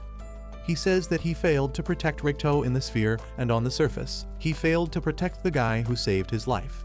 He feels like he is a loser no matter what he does, and Injin tells him that Gris knew what he was getting into, and he is always prepared for risks. He then asks Rudo to come with him so that they can pay their respects to Gris, who surprisingly is still alive. Rudo can't believe his eyes when he sees Gris sitting upright and thanking him for earlier, and Injin finally realizes that he was depressed because he thought Gris died. He starts ruffling Rudo's hair, and a nurse also decides to join him just for fun. Rudo gets embarrassed, but he asks Gris how can he be alive despite taking a poisonous claw straight to his heart. Gris tells him that it is all thanks to the medical team of the cleaners and especially the young medic named Aishia, who is the only giver they have with healing power. Aishia, however, is quite shy and has self-esteem issues, so she needs regular affirmations from Gris to believe him. After that, Gris turns to Folo who kept him alive when he was bleeding out, and Folo falls to his knees. Finally, he turns to Rudo and thanks him for stopping Jabber along with Zenka. He also tells him not to worry about the talisman because if it helped save some lives, it did its job well. Rudo believes him this time, and he tells Gris that he is really glad to see that he survived. With that, Injin says that they now have to worry about the raiders picking fights with them on top of the trash beasts, but luckily, they got some information out of them. Just then, a tall, dark-skinned cleaner comes there talking about the border that Jabber mentioned, and Rudo asks Injin who this new guy is. Injin replies that he is the boss and Rudo freaks out because he was not mentally ready to meet him. The boss greets Rudo and introduces himself as Corvus. He says that at first, he was going to reject Rudo when he heard that he wanted to join them just to get information about reaching the sphere. However, since he has already risked his life to protect the cleaners, he is one of them now, and Corvus has no objection to accepting him as a cleaner officially. Corvus then calls Rudo to his office to get his uniform as well as to learn more about the border. He explains that the border separates the surface from the sphere, and anyone who tries to cross it dies. However, there are exceptions to the rule. Corvus begins reciting a story about a woman who lives in a no-man's land that is closest to the border. Once upon a time, a guy got lost there and met the woman. He asked her why did she live in such a desolate place, and she replied that she was watching the people fall from above. The women told him that there were some people who come and go beyond the border without dying, and that is their only hint for now. Rudo realizes that if he finds one of the people that the woman saw cross the border, he might go back home. Corvus tells him that it will be a highly dangerous journey, but Rudo doesn't care about that because he has to return home at all costs. However, he is a bit too excited for it and immediately starts rushing to the no man's land. Folo tries to stop him, but he hasn't got enough power to stop Rudo. Luckily, Injin arrives there and gets Rudo to stop, telling him that he can't go to the no man's land with such half-assed prep. He says that it is a good thing that Rudo can use his abilities on command now, but they still don't know about his limits and weaknesses. Rudo asks him to come with him in that case, but Injin refuses because he is not crazy enough to go solo into no man's land again. Rudo knows that is cap because Injin was actually going solo when he found him. Anyway, Injin tells him that there will come a time when they will go to the dangerous territory, but right now, they should focus on training Rudo, researching about the trash beasts, and also finding more information about the raiders. Speaking of the raiders, Rudo asks Injin how thieves like them can be givers. Injin replies that being a good person and treating objects with care are not the same thing. The people who can take good care of their objects and awaken their powers become givers even if they are human scum. He adds that there are people who hate givers of all kinds, because from a normie point of view, anyone who is overly attached to just one object will look weird. After that, Injin tells Rudo to get some rest today because he has had a lot of non-stop action recently. Rudo obeys his command and tries to rest in his room, but with ADHD filling up 90% of his pea-sized brain, he can't even relax. He begins wondering if he should sneak out and go to find something valuable in the garbage, when suddenly, Rio slams open his door because she doesn't plan to let him rest. She decides to give Rudo a tour of their headquarters, and he says that this place has a lot more things than the sphere. Rio gets curious about the sphere and asks him what he did up there. Rudo tells her his usual schedule of picking garbage and getting scolded, and then Rio asks about the food in the sphere. Rudo replies that there were things like bread and soup, but when she asks him about sweets, he gets sulky because only the rich people can afford sweets. Rio tells him that they have sweets here and Rudo can't believe it until he sees them. He feels like he has found the one piece as he sees a plate full of sweets, and Injin warns him that sweets are more addictive than drugs, so he should be careful when eating them. He then explains that because of pollution on the surface, they can't grow much crops, but there is a group called Vianders that collect givers who specialize in cooking. They are the ones who make and sell these sweets, and sweets are not exactly rare on the surface because of them. Well, Rudo takes a bite with trembling hands, and the moment he tastes sweets for the first time, he feels like he has received enlightenment.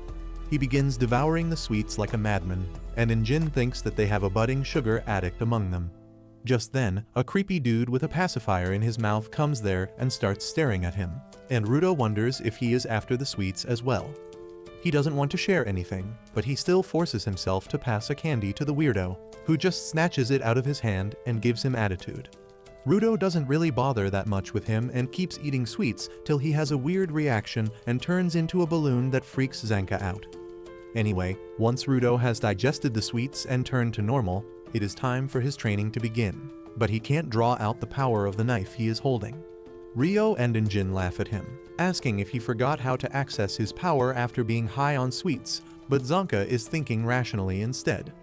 He feels that since Rudo likes repairing broken items, he needs some kind of broken object to trigger their power. He immediately gathers some stuff from the local garbage patch and asks Rudo if something here feels right to him. Rudo immediately picks up a broken triangle thing and uses his power to turn it into a weapon of some sort. Everyone is impressed with Zanka's deduction, and he is flattered when Injin praises him. He then asks Rudo to try awakening other objects at the same time, and he manages to turn 2 more items into weapons. However, he suddenly has an intense nosebleed and collapses, and Injin remarks that he saw it on the day they first met. He says that maybe the quality of his gloves is so intense that his body can't keep up. Rudo asks him what is quality, and Injin explains that the longer an object is cared for, the stronger it becomes and the higher its quality. High-quality objects are more powerful, but they are also more draining. Zanka agrees, and he thinks that if Rudo has cared for his gloves since he was a kid, they are bound to be high quality. However, he also wonders if it has something to do with the series that Jabber mentioned. Meanwhile, Rudo wonders why the weapons he activates turn into dust at the end. He says that the objects right now are completely fine, and wonders if there is a time limit. However, Rio has another theory. She suggests that the objects might vanish because they have fulfilled their purpose. She says that Rudo's power is to repair and bring out the full potential of things other people have tossed aside. By doing that, he gives the objects a chance to fulfill their purpose, and once they are done, they vanish. Zanka also agrees with the idea, saying that Gris's talisman vanished only after the battle ended and Rudo felt safe. Injin also likes this theory, and he tells Rudo that he did not destroy the talisman or any other items that he used. Instead, he wants Rudo to think of it as giving the discarded and broken objects one last chance to go out in a blaze of glory. Rudo finally realizes that his power is not about breaking things, but about giving them their chance to shine. Just then, Rio asks him about the series stuff that Jabber mentioned, and Rudo begins to wonder if there are more items like his gloves. Rio then asks him if his gloves have a name, and he gets confused on hearing the question. Rio tells him that when you love something you give it a name. Her scissors are called the Ripper, Injin's umbrella is called Umbreaker, and Zanka calls his staff the lovely Assistaff. Rudo is surprised to hear all this, and then Injin tells him to come up with a good name for his gloves soon. Later that night, Rudo is washing his gloves, and when he comes out of the washroom, he is shocked to see Rio lying on his bed. Rudo's flabber is gasted by this, and he asks her what is she doing here. Rio replies that her room is just upstairs, so she could hear him groaning and moaning. She got worried about him and used the windows to enter his room. Rudo understands the situation now, and Rio asks if he was in pain because of the wounds on his hands that look really terrible. He immediately hides his hands from her and tells her that they hurt a lot less when he wears his gloves, but he has got to wash them every once in a while. Rio asks him what are the wounds from because they look even worse than a burn. Rudo says that she needs to ask his asshole parents about that, and Rio understands what he means. She says that parents give them a lot of things, with trauma being the topmost thing on the list. The next day, Injin takes Rudo to see the boss, who says that since there is some time to get his full face ready, Injin should finish the rest of the prep. Rudo is confused by this, and Injin tells him that full face refers to the mask that all cleaners are ordered to wear when they enter no man's land. He takes out his mask to show to Rudo and then says that they have an artist among them who makes these masks. But he is a weirdo with extreme ADHD, so he can't work if anyone even mentions the deadline before him. Right now, he is working on Rudo's mask, and it seems he will take time. Corvus says that in the meantime, they will finish up the prep by casting a spell on Rudo. This confuses him even further, so the receptionist mommy explains that there are a lot of uncertainties in the garbage zones, and to make sure the cleaners are lucky enough to avoid them, they have another artist draw a protective spell on them. The boss has given him to paint anything he wants, so he sometimes paints around the headquarters. But lately, he seems to be busy in another city. Injin says that he is going to the canvas town to find the painter, and he is taking an entire team with him. The team includes Zanka and Rio, as well as Gris and Folo along with some people from Injin's crew. He introduces them all one by one to Rudo, saying that usually they take 5 supporters with them. But since no man's land is more dangerous, they are going to take only 3 elite supporters and increase the number of givers instead. Just then, the big guy named Delman comes there and Rudo is intimidated by his size. Delman suddenly starts screaming in Rudo's face, saying that he has heard his life story, and he feels pissed that the people in the sphere discriminate between humans. He claims to like passionate people like him and tries to recruit him into his group. But just then, his partner Tamsi comes there and stops him. He says that since Injin has already recruited Rudo into his faction, they shouldn't try to steal him. Just then, Injin joins the fray and asks Delman to give one of his trademark passionate speeches. As Delman grits his teeth, Zanka plugs his ears right in time before the giant begins a speech about how they will never give up despite the challenges they face. His passion is contagious, and after being confused for a minute, even Rudo joins the other screaming people. However, once they get in the car to reach Canvas Town, everyone becomes silent. Soon, their destination comes into view, and Rudo is mesmerized to see it because it looks like an art project even from a distance. Once they reach the city gate, Rudo notices that all the walls have graffiti over them, but he is more curious about the dome-like structure. Tamsi tells him that most cities have some sort of dome to protect them from the litter that falls from the space, because that is enough to kill people. Rudo feels bad about that, but Tamsi tells him not to feel guilty because it is the fault of the people who throw the garbage. At the same time, 2 men at the gate are trying to enter the city, but they find that they can't enter the gate even though it is wide open. They keep hitting an invisible wall, but then Injin and his group pass through the gate normally. The 2 guys are surprised by this, as is Rudo, but Injin tells him to just walk through the gate because if he doesn't have any evil intentions in his mind, the gate won't stop him. Rudo immediately enters the gate, realizing that the 2 guys who are getting stuck are some kind of thugs. Anyway, once they enter the city, Rudo finds even more graffiti and empty paint cans spread everywhere. Injin tells him that a lot of people on the ground like to paint, but most people don't respect their art. There are rumors that Canvas Town was created so that artists could paint anywhere they wanted. Rudo asks if they are here to look at these paintings, and Injin tells him that they are here to find the giver who can cast protective spells on anything using his art. Rudo is confused by that, so Injin gives him an example. He says that if the giver wants to protect a wall from one attack, he can channel his emotions into his vital instrument and then convert them into magic by drawing on the wall. He then says that the 2 people outside couldn't enter the city because the giver painted a spell that forbids people who plan nasty things from entering the city. Rudo says that his powers seem really crazy, and Injin remarks that his vital instrument is quite rare. He tries to explain that the giver actually inherited the vital instrument from someone when a running kid bumps into him and falls on the ground. He tries to help the kid up, but he starts crying and then runs away. Injin is left stunned by this, and Rio starts teasing him about making the kid cry. Just then, the city mayor also arrives there, and Injin is glad to see him. He says that they are here to see their friend Gob because they have a job for him. He asks where he is working right now, but the mayor tells him with a heavy heart that Gob died this morning. The mayor then takes everyone to Gob's house, saying that he died of body pollution. He was not satisfied with painting in the city, and he went to the polluted zones to paint as well. The mayor is sure that Gob often forgot his mask when he was painting, and as a result, the deadly air destroyed his body from the inside. Injin is devastated by this news, and as he pays his respect to his dead friend, Rudo remembers that he once saw Gob painting a wall in the headquarters. Injin talked very highly about him back then, saying that he was a guy who is never distracted from what he wants to do. Rudo is rattled as he tries to process Gob's death, but Tamsi asks him not to be too shaken up because a lot of people on the surface die because of body pollution. The mayor says that Gob had already decided his successor before dying, and it is the kid named Remlin that Injin bumped into earlier.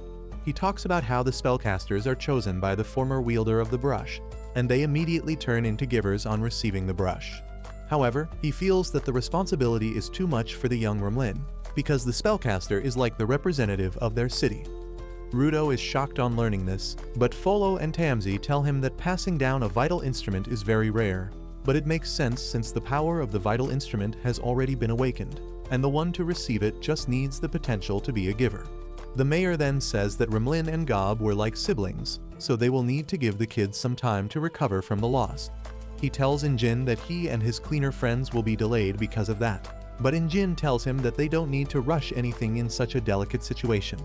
The mayor suddenly starts crying, saying that Gob painted with too much joy in his heart, and he can't believe he is dead. Injin understands his feelings very well because he used to be in awe whenever he saw Gob painting with a big smile on his face. He decides that they will return later when things are calmer here, but before going, he asks Remlin to take care of herself. However, she suddenly gets up, declaring that the time for being gloomy is over. That startles everyone, and Remlin immediately snatches the paintbrush from the mayor's brush and runs outside. Everyone follows her, and they find her on a rooftop with cans of paint. She says that even though she is sad that Gob is dead, she knows that he can't enjoy his afterlife if he sees everyone crying after him. That is why she wants to send him off in the way he would like best, and that is by celebrating life and art.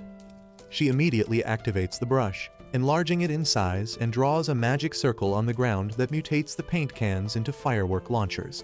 As the paint cans shoot out colorful fireworks in the sky, everyone in the city gets inspired and they rush to make art. Remlin is happy to see that because that is what Gob would have wanted, and Rudo watches her filled with awe.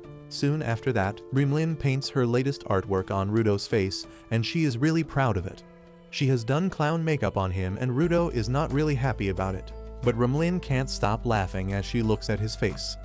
While Rudo lashes out at her, Injin talks with the mayor, saying that now they know the exact criteria the spellcasters used to choose their successor. The mayor affirms, saying that Remlin is as whimsy as Gob was. Injin asks him how many spellcasters have been there in total, and the mayor replies that Remlin is probably the sixth one, because spellcasters leave their history behind only through their art. Meanwhile, Remlin introduces herself to Rudo and asks what does he want her to draw and where. She begins talking about her power and how it doesn't work well if she doesn't get permission to draw at a place. Injin recalls that it was also the case with Gob, and he asks the mayor if all the spellcasters inherit the same power. The mayor replies that they get similar powers, but sometimes there are differences. Injin thinks that the vital instrument gives them the same powers, and the difference arises because of the difference in the personality of the spellcaster, but Remlin tells him that he is wrong. She believes that their powers turn out to be similar because they are all a bunch of whack jobs who like to play on the battlefield. She says that they draw balloons and flowers in tense battle scenes because they like the message of freedom and power in their artwork. She believes that this is the deciding factor whenever a spellcaster chooses their successor, but Injin doesn't get most of what she said. He concludes that spellcasters have the same power because they think in the same manner, but Remlin disagrees with that too.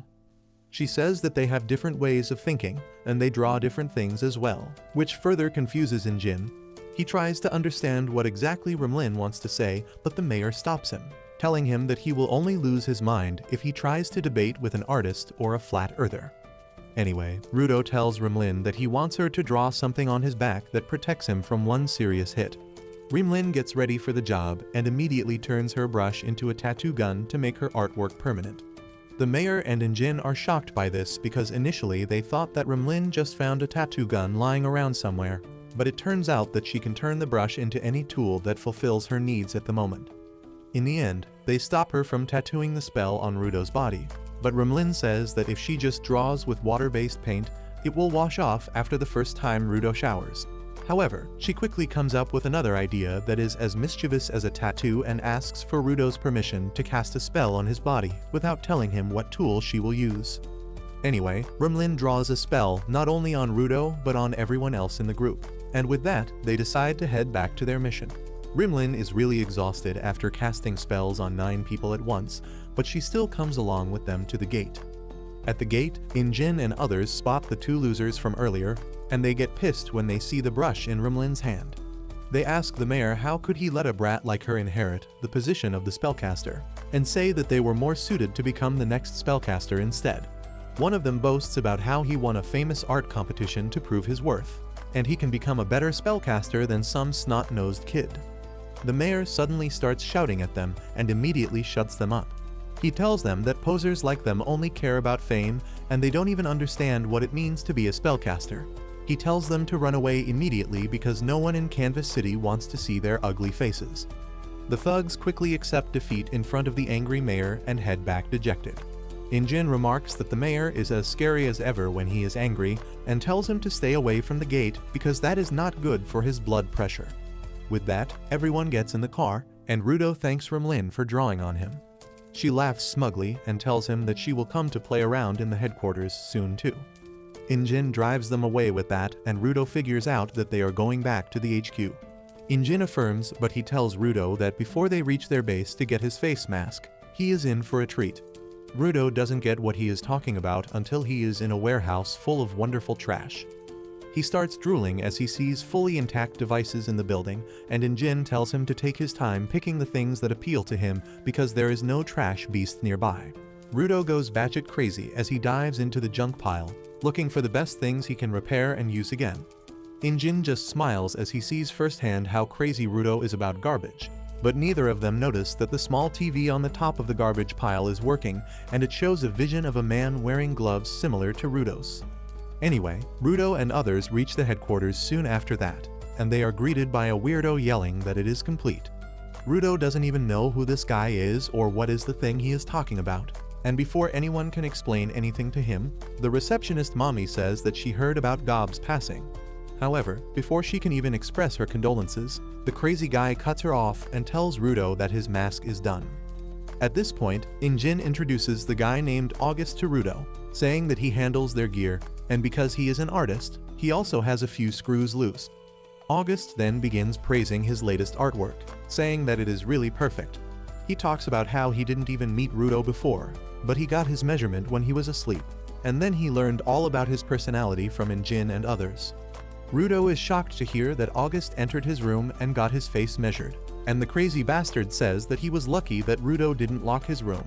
Rio also remarks that Rudo doesn't even sleep much, so it is already a rare achievement for August to find him asleep. Just then, the timid nurse from before rushes towards August and tells him to be quiet because he is embarrassing her in front of everyone. He doesn't even take his younger sister seriously, and Rudo can't believe how these 2 completely different weirdos can be siblings. Anyway, they get ready to leave for their mission with that, and once they get out of the building, Injin tells Rudo to take off his choker for a minute. Rudo does as he is told, and then suddenly, all the members of the group pierce and cut their fingers to draw a little blood and mark the choker with it. Rudo is confused by this weird devilish ritual, but Injin tells him that their chokers are a communication device that let them talk to other cleaners who have shared blood with them. Rudo asks if this is the reason why everyone on the ground wears chokers, and Rio affirms, saying that it works as a telephone.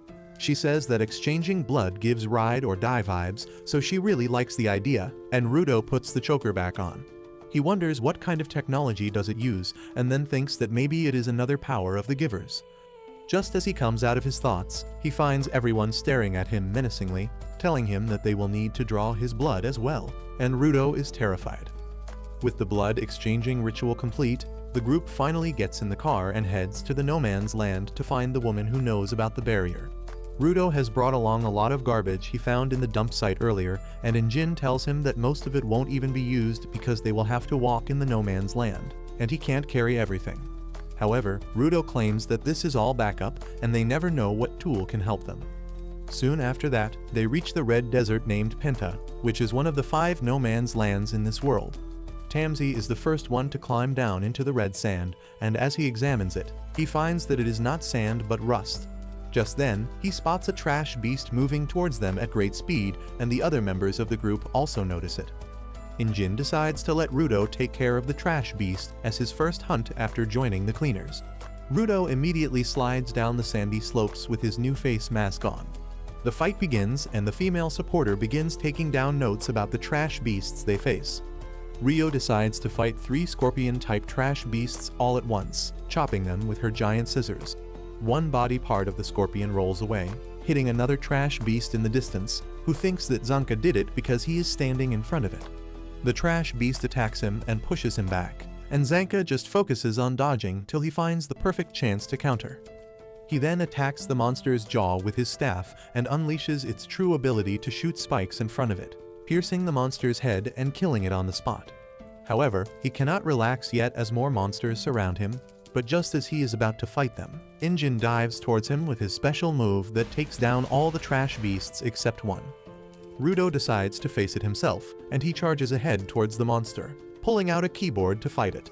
His power awakens the hidden potential of the keyboard, and far away from him, the woman in the desert notices it. Back on the battlefield, Rudo becomes the keyboard warrior all Twitter activists think they are. He can only type like my 90-year-old grandma, but as soon as he hits enter, the keys begin floating and go high in the air before hitting the scorpion trash beast like bullets, writing the word asshole on its back before it turns to ash.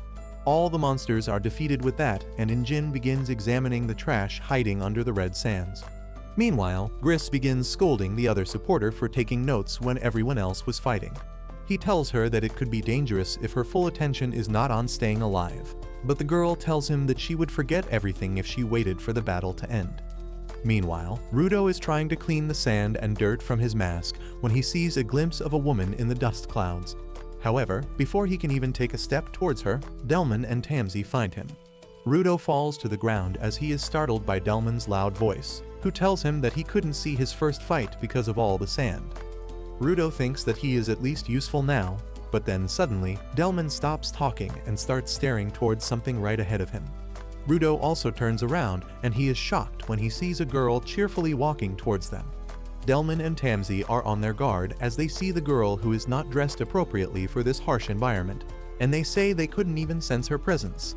Everyone else also gathers around, and Injin wonders if she is the woman in the stories who has seen people come from the sphere and return.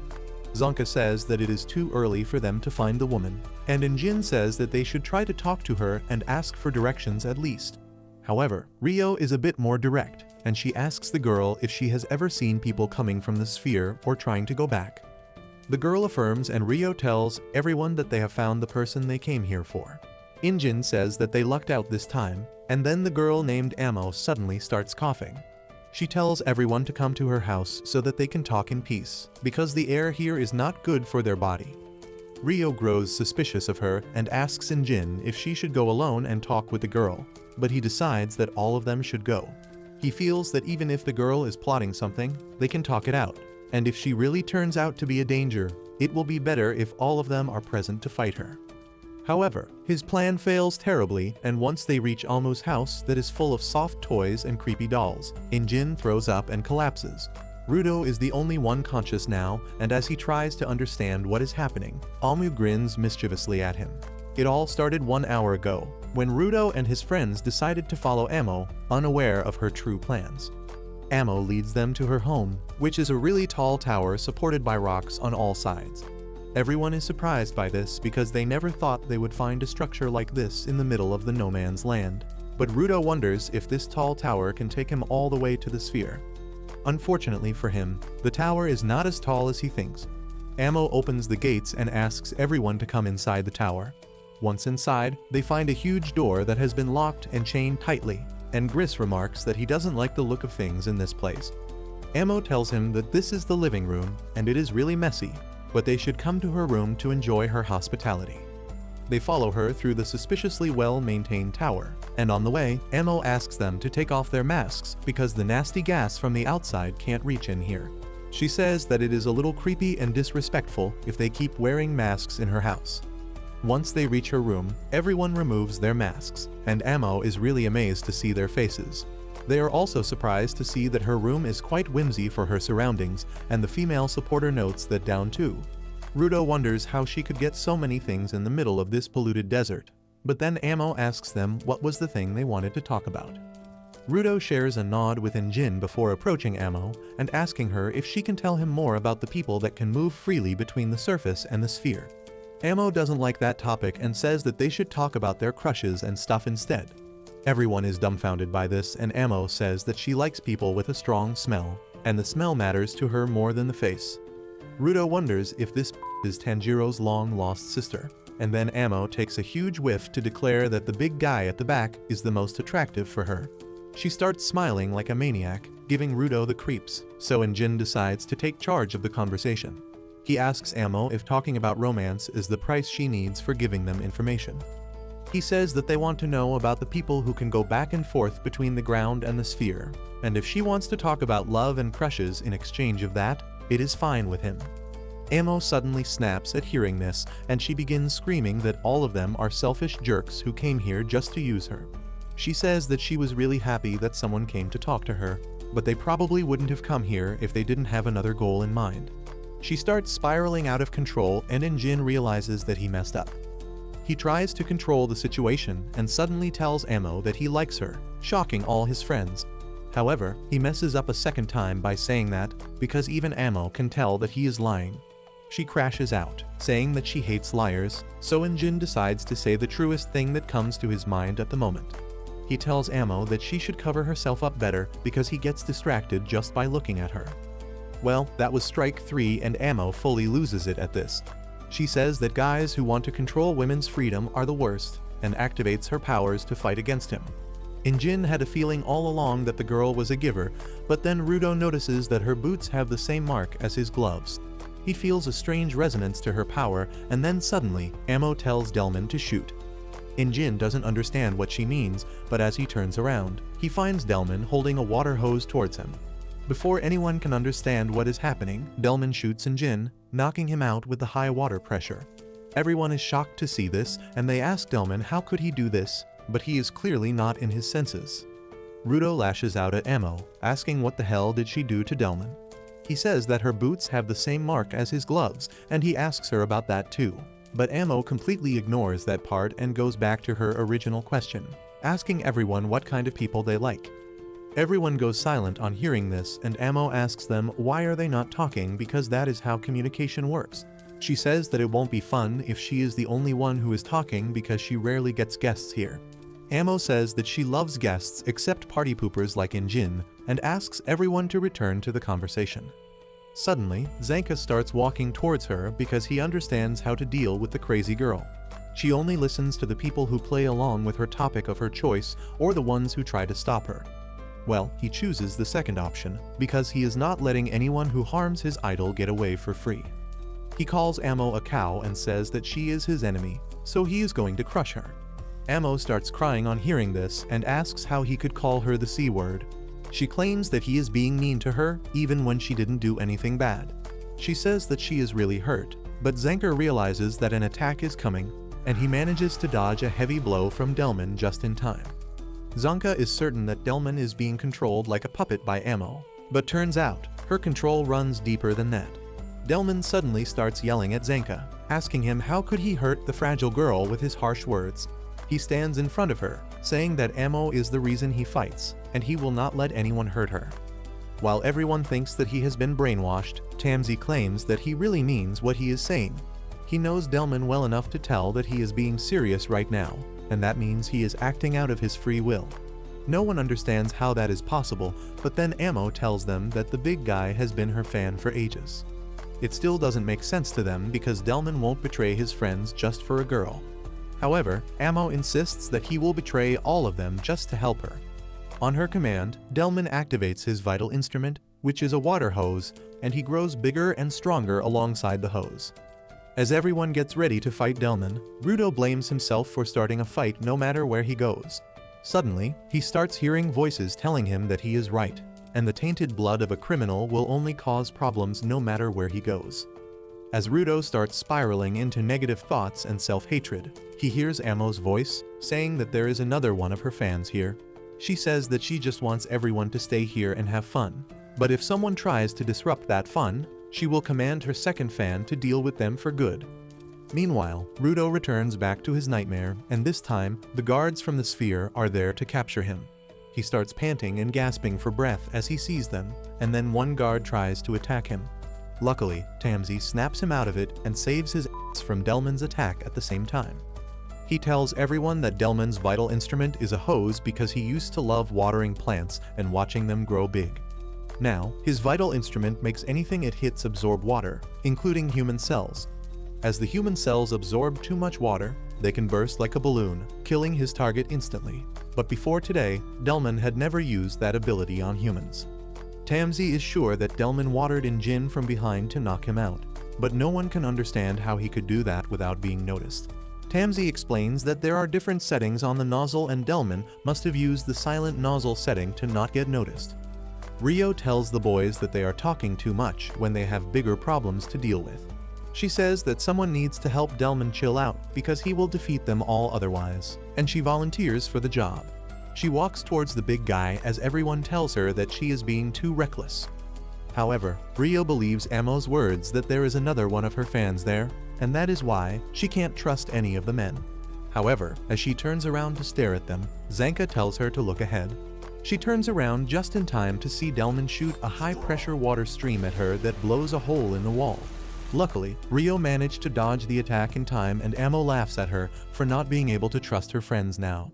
She says that none of this would have happened if everyone listened to her and just talked about their romantic interests. She tells them that they still have the chance to indulge in romantic gossip, and Tansy thinks that she is one crazy. He then turns to Rudo and tells him to get up, but he is shuddering because his hallucinations are getting even stronger. He now sees Tansy and Zanka as the police officers from the sphere and wonders how did he reach there. Everyone is confused by this, but then they notice a strange scent in the air. Rudo also notices it too, and the world of illusions around him begins to change once again. He hears Amo's voice, telling him that while most people only think about the things they saw and heard when they talk about memories, she thinks about smells. Her appearance suddenly starts changing as she tells Rudo that if he is not going to talk about his romantic interest with her, she will make him relive his memories. Amo turns into Chiwa, the girl from Sphere whom Rudo liked, and the scenery changes to the cliff where he last met with her. He can't believe what is happening, and then the fake Chiwa pulls out the toy he gifted her. She says that she will cherish it forever, but Rudo gets angry at this because she discarded the toy while he watched. As he lives out his trauma in 4K, Tansy finally realizes that Amo makes people see something that turns them into her allies. Amo replies that she doesn't show anything to anyone. Rather, she uses her boots to create a smell that makes them think of the happy times, and once the people get lost in their memories, they always protect her. She suddenly realizes that she spoke too much, and then Tansy and Zanka put their masks back on, saying that if they just block the smell, they will be fine. Zanka adds that not all memories of the people they love are happy, and if someone has started to hate the people he once loved, Amo's power would backfire on her. She gets pissed at this and calls him a moron for underestimating her. She declares that her powers only make people dream about the happy times, and at the same time, Rudo is dealing with an emotional turmoil. Even though he hates Chiwa for throwing away the toy, he can't get angry at her. The happy, lovesick feeling starts to overwhelm him, and he gets the sudden urge to protect her. He sees Tasmi and Zanka as two soldiers harassing Chiwa, and as she calls for help, he dashes towards her, knocking the two men away.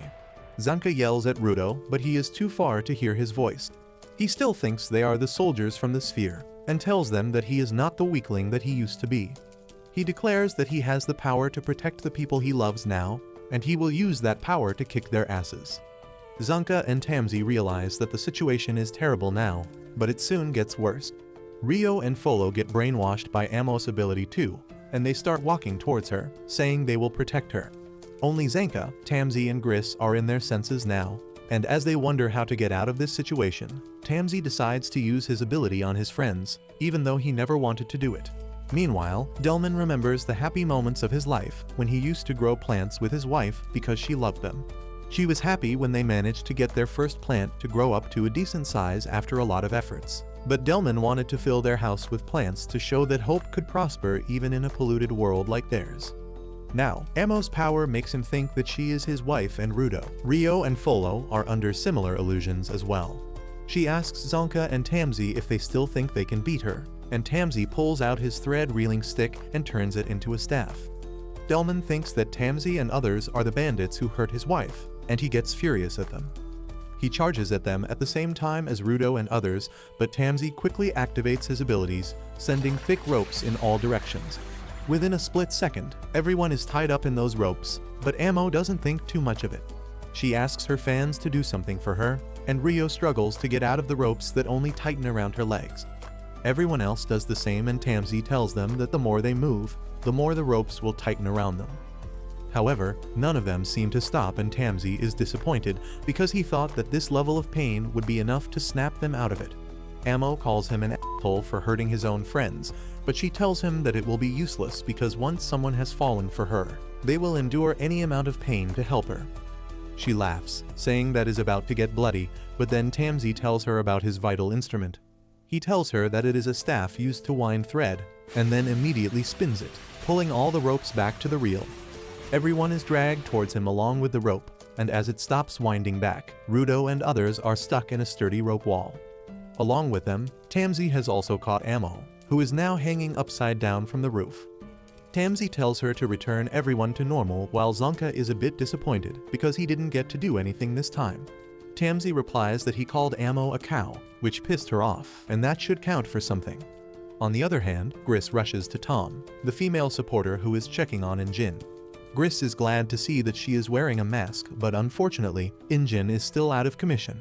Tom has put a mask on him just in case, and now they can just wait for the fight to end. On the other hand, Amo starts hurting because of the ropes, and she curses Tamsi, telling him that no one has been so rough with her in ages. She suddenly starts crying and begging for help, but Zenka thinks that no one is going to get free from the strong ropes. Well, that is not going to stop Delman and others from trying. They put all their strength into breaking free from the ropes, even as the ropes start cutting into their arms. Tamsi gets frustrated trying to hold back so that he doesn't injure his friends, and he decides to stop Delman first because he seems the most motivated to help Amo. He suddenly manipulates the ropes around Delman, causing them to spin rapidly. Delman basically turns into a super heavy Beyblade that drills through the floors until it hits the basement. However, that is not all that his special move did. Zonka barely clings on to a piece of the floor to prevent himself from falling to the same level as Delman. He tells Tamsi that he overdid it, because everyone else is a mess too. Rudo has an iron rod poking through his stomach, while Delman is buried in debris. Rio and Folo are also lying unconscious in a puddle of their blood, but Tamsi thinks that he handled the situation well. As Zenka lashes out at him for killing his own friends, Amo starts laughing at them, telling them that this is what happens with people who don't talk to her. She says that half of them are dead now because they didn't play along with her, and Zenka blames Tamsi for all of that. However, it seems that Rudo is still alive, and he pulls the iron rod out of his stomach. Tamsi turns towards Zonka with a menacing look on his face, and Zenka fears that he is also under Amo's spell somehow. However, Tamsi simply asks him if he forgot about that thing. Zenka doesn't even know what thing he is talking about, and Tamsi reminds him of the spell that Rumlin painted on all of them that protected them from one life-threatening hit. Zenka realizes that as everyone gets up and immediately feels better, and Amo can't understand what is happening. Suddenly, she finds Injin behind her, and he has swiped away her boots without her realizing it. Amo is so shocked that she takes a few seconds to react, and in that time, Injin says that he hates the people who don't wear socks with their shoes. Amo then suddenly lunges at him, telling him to return her boot because she won't forgive him if it loses the smell of that special person. Injin wonders what is so special about the smell, and he decides to try it out and takes a whip. He immediately regrets having free will, but Amo keeps fighting him to return the boot. Injin tells her that he will give it back if she cancels her ability and frees everyone from her control, and she replies that she can't use her powers with a single boot, so everyone is already free. While Rudo and others sit silently, wondering what was happening to them a few minutes ago, Delman pushes away the heavy concrete slabs pressing him down. Just then, Tamsi and Zanka walk towards him, and Delman asks them what happened here. Tamsi tells him that he was affected by Amo's power that made him think that she was someone very dear to him, and he fought really hard to protect her. Delman is shocked to hear that, but the part that hurts him the most is that his wife was still dead. For a moment, he had hopes that he could have her again, but now that reality sinks in, he is devastated.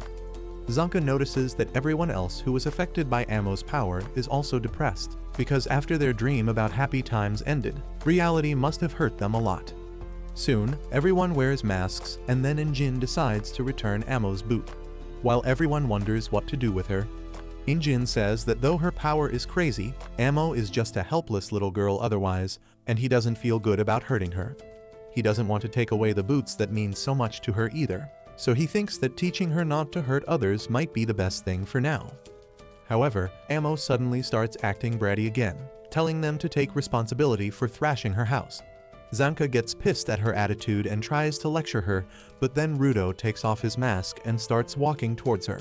Amo asks him if he just can't get enough of her smell, but little does she know what Rudo is actually planning. As soon as he gets close to her, he smacks the shit out of her with a punch. Amo goes through the shock of being hit before the pain sets it, but Rudo doesn't give her a chance to fight back. He climbs on top of her as he begins to rock her with his fists, but luckily, Injin and others manage to stop him and save the girl's life. Some sort of curse begins to awaken inside of him, and as Gris tells him to stop, he takes a moment's break. Gris tells him that they don't need to go that far because they already know how to cancel Amo's ability, and on top of that, she is a girl. Rudo tells him that he doesn't give a shit if Amo is a girl because the Hammer of Justice is unisex. The curse begins to consume him as he asks Gris if he is supposed to let Amo hurt and kill the people he cares about just because she is a girl, and Gris yells that he doesn't mean that. He tells Rudo that it is wrong to hurt a powerless girl, and Rudo replies that Amo is a giver like all of them, and she was this close to killing them all. He says that she deserves even worse pummeling for her actions, and then Injin finally decides to join the conversation. He tells Rudo that he understands his thought process, but then asks how are they supposed to get information out of Amo after he has beaten blood, snot, and tears out of her. Rudo realizes that one fraction of a thought at a time, and when his pea-sized brain finally computes all the information, he can only stare at Injin's face. Injin takes him outside to have a talk and asks Tom to patch up the girl in the meantime.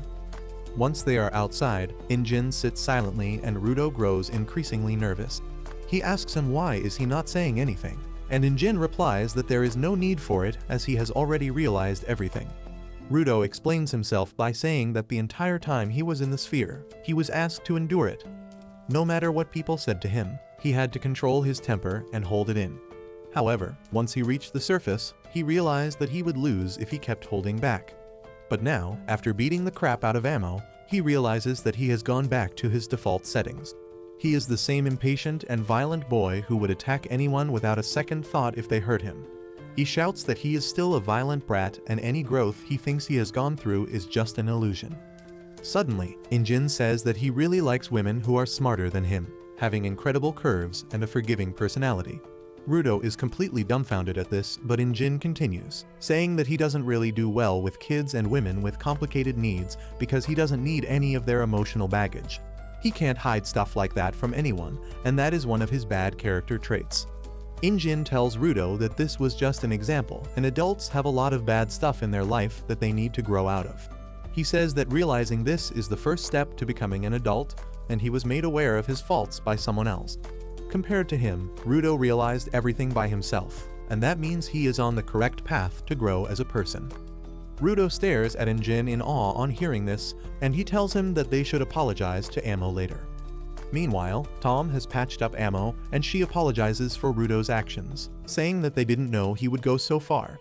She then takes off her mask, telling Amo that she wants to be her friend and they can talk about anything she wants. Amo remarks that Tom will become a good mom, and then she starts talking about her mom. Amo says that her mom was a great mom, and she was the reason she met her first love and got her treasure. Her mom also showed her the angel who travels between the ground and the sphere. Tom just treats all of that as gossip. But then she suddenly realizes that Amo is willing to talk about people who can travel between the two worlds. As Amo stares at the sky, she remembers her childhood, when her mother was her only family. One day, as they were traveling, Amo spotted a crow that she found really cute. However, her mother told her that the crow would never love her, so she should forget about it. Amo trusted every word her mother said, and she began yelling at the crow, calling it ugly. Anyway, her mother dragged her along, telling her that she was going to meet a person who would love her a lot. She soon brought her to a super shady-looking guy in the middle of the street, and Amo's mom told her that this gentleman would be the one who would love her for the rest of her life. The little and innocent Amo knew no better, and she trusted her mother's words. The guy, who was clearly a creep, began smiling at her, and Amo started getting butterflies, thinking that he would really love her. She didn't even understand why the man would give her mother money, but she was too happy to think deeply about it. The PDF file took her to the tower in the middle of the no man's land, which was his personal hideout since he didn't get an invitation to Epstein Island or to Diddy parties. Amo forgot about her mother as she began to live a life of comfort with him, and the ugly bastard groomed her constantly. One day, she asked him how did he have so much stuff, and the man replied that he was a trafficker, so he would always have more than he wanted. Then suddenly, he went off the rails and began yelling that all other people in his line of work hate him. It was nothing new for Amo, and she watched the budget Diddy cry that they must be jealous of him because he is the only trafficker who is also a giver. The man then told her that they should do their usual ritual again so that he could calm down, but Amo didn't want to. She told him that her heart beat really fast and she had trouble breathing when they did the ritual, but the old creep told her that it was because she was in love with him. Amo's body had created no new brain cells ever since she was sold, and she believed him. She let the PDF happily diddle her, and then started giggling, thinking that this must be how first love felt like. She then found the old pervert whispering something to his boots when suddenly two masked strangers entered the room. The freak started yelling at them and told them to get out because this room was reserved only for him and Amo. However, as the masked weirdos ignored him and walked towards Amo, he decided to teach them a lesson. He activated the power of his boots and threatened to attack them, but one of the masked men moved super fast towards him and ended his miserable life with one punch. He then took off the boots and presented them to Amo, telling her that they would suit her better. The other weirdo told her that the boots would fill the void in her heart, and Amo accepted them after sniffing them for a bit. The masked men then walked to the crack in the wall, and one of them suddenly sprouted wings of light to fly to the sphere. Amo was awestruck on seeing this and thought they were angels, but they were gone before she could speak to them. Just then, the old pervert woke up and Amo eagerly told him that angels are real. However, instead of listening to her, he pushed her away, telling her that the boots belonged to him. He asked her how dare she try to take them and began stomping on her. Amo was stupefied at this, even though this was not something new for her. She was used to getting beaten by the old pervert when she didn't obey him, but other times, it didn't feel like anything. Right then, she felt a loud thumping in her heart, and she wondered if it was because of the boots. The boots began resonating with her, and she decided to trust the words of the masked angel that they suited her better. She decided that if the boots suited her better, they belonged to her, and suddenly, she was able to awaken their power. Amo's flashback is interrupted when Rudo suddenly comes back inside and he is about to apologize to her for earlier, when Folo stops him because they have just reached the important part of the story. Amo continues her story, talking about how the old PDF was shocked to see his vital instruments respond to her because they are supposed to only respond to their owner. Amo replied that maybe the boots never really belonged to him. She didn't know much about vital instruments, but she believed the angels who told her that the boots suited her better. She told the old creep that she felt really happy holding the boots, and it was like they were something that she had been missing all this time. She politely asked him if she could have the boots, and the old man started to have a breakdown. He tried pulling the boots away, telling Amo that it was not nice to take things that belonged to others, but she pulled them back, reminding him that he was a trafficker, which is a fancy term for a thief. She told him that she asked nicely so she should have the boots, but the creep kept pulling hard, telling her to stop being so adamant. Amo begged him not to take the boots away from her, promising that she would never ask for anything again, but he refused to listen to her. He started calling her a pain in the ass and ordered her to give up, but that was when Amo snapped. She began yelling at the pervert and told him to give the boots to her already. Their argument suddenly turned into a fight with Amo biting the old man with all her strength. He managed to overpower her and take the boots away, but in the struggle, Amo accidentally pushed him out of the broken wall. She watched in silence as the creep became a distant red dot on the bottom of the tower, and then suddenly, years of brainwashing began ravaging her brain. As she sat down, she wondered why was she living with this old man, and why did her mother send her with him. The thought that she was sold to the old pervert sprang into her mind, but she didn't believe it. Instead, she gave in to her delulu and thought that her mother sent her here to be loved. She said that the old man was a good first love, and she would never forget him, but she would not stay hung up on him either. After that, Amo awakened her power and trapped many people that came to the desert. Several months later, she saw the angel again, but this time there was only one guy. With that, Amo's story comes to an end, and everyone is left aghast on learning the truth. They wonder if the angel was a giver with the ability to create wings, or if she was simply hallucinating because she is clearly not in the right state of mind. Amo keeps drawing something on the ground while everyone comes up with theories. They decide to believe her for now and ask where did the angel land when he came back. Amo replies that he landed beyond the horizon, but Injin is not satisfied with that. He asks her when the angel came back, and she tells him that it was around a month ago. That is the only piece of information Injin finds relevant because Rudo also came to the surface 1 month ago. Rudo walks towards Amo to apologize now, but as he sees what she is drawing, he suddenly stops. Amo has been sketching the mask of the angel, and it is the same guy that killed Regto. Rudo smirks on seeing this as he realizes that the man he is looking for is on the ground, and now he can accomplish all his missions at once. He doesn't care how strong the other guy is or if his partner is with him, because once he finds him, he is going to beat him senseless and then ask him why he killed Regto. Next, he is going to learn how to return to the sphere and set things right, making the murderer apologize before Regto's grave. As he keeps smiling creepily, Amo suddenly calls out to him. She hits him with a talk no jutsu, saying that he is also just like her. Rudo is taken aback at that, and Amo asks if he became a human after receiving his gloves too. She says that people like them who have lost something need a lot to fill up the hole in their heart, and their special items seem to be enough for that. Amo claims that she regained her human emotions only after she received the boots, but those emotions made her realize a lot of horrible things. She starts crying as she says that now she knows what the old creep was doing to her, and how she was all alone the entire time. She just wanted someone to be with someone who needed her, but she could not gather courage to leave this place. So she waited for others to come to her and become friends with her. But since she is all messed up inside, she screwed everything. She knows that Rudo came here to apologize to her, but she tells him that there is no need for that because they are the same. She then moves one step ahead, saying that every person is the same in this world and they use their hands only when they have to beat someone, which is why the world never becomes a better place. Somehow, all this high-level philosophical stuff gets processed by Rudo's caveman brain, and he sits down before Amo, stretching a hand of friendship. He says that they should both learn how to hold out their hands to each other so that they can form meaningful connections.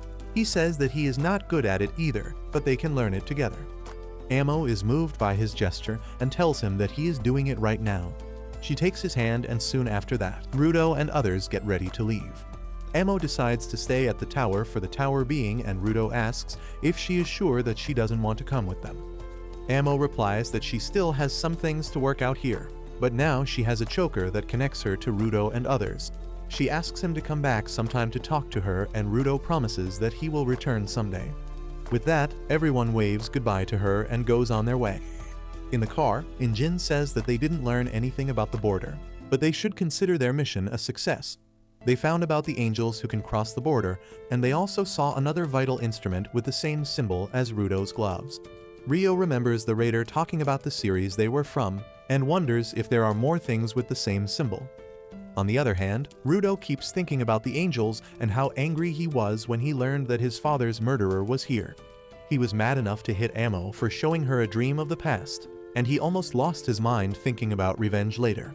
However, Amo's talk no jutsu seems to have softened his heart a bit, and he isn't feeling like violence right now. Meanwhile, Amo is also happy that she finally made some friends, and she wants to have a sleepover the next time Rudo and others come here. However, just as she enters her room, she finds that someone is already there. She freaks out and asks who is it, but the next moment, the stranger attacks her and takes her boots, leaving her screaming and begging to return them. The attacker turns out to be the raider Jabbar, who came here on his boss's orders because it is time for the raiders to make their move.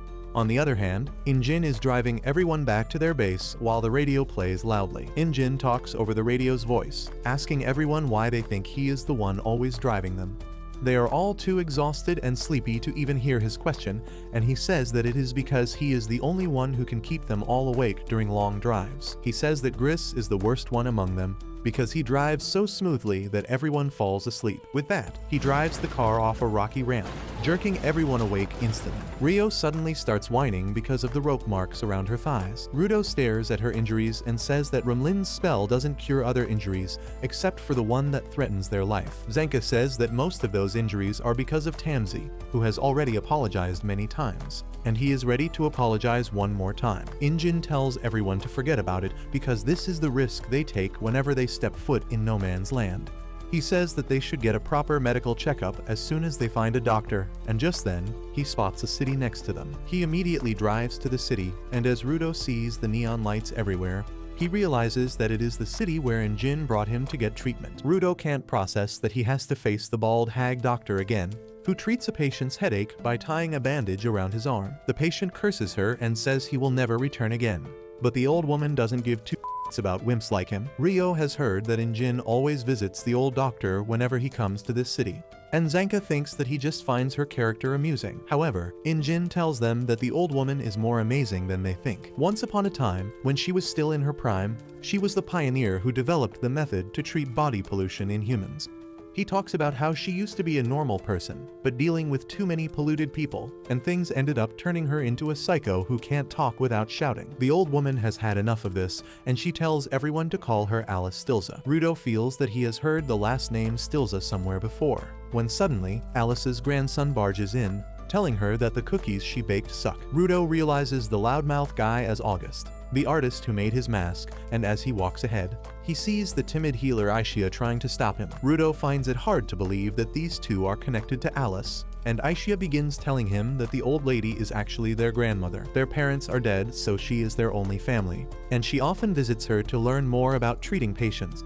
August keeps on interrupting her while insulting his grandma's cookies, who tells him that he should stop eating them if he hates them so much. Soon after that, Aishia and Alice treat everyone's injuries, and their family drama continues. Zanker realizes that August can't talk without shouting because of his grandma's influence, and Aishia is the only normal person in the family. Anyway, August starts asking Rudo how his mask performed in the no man's land, but he is too busy eating cookies. Anyway, Injin decides it is time to return to the base, but August and Aishia leave before them. August warns them that the cloud is passing by and they should find cover, and Injin thanks him before he rides off. Rudo wonders what the hell he was talking about, and the answer is soon in front of his eyes. As their vehicle takes shelter under a dome like rock, trash starts falling from the sky like rain. Rudo can only stare at it with his mouth wide open, and Injin tells him that it is the sphere dropping garbage from the top. Luckily, it always follows the same route as it passes over them, so people have developed cities in areas that are far away from its trajectory. However, since the trash is falling from such a great height, its exact destination is really hard to pinpoint, and a lot of people die because of the falling debris. Tamsi adds that everyone on the surface hates the sphere dwellers for this,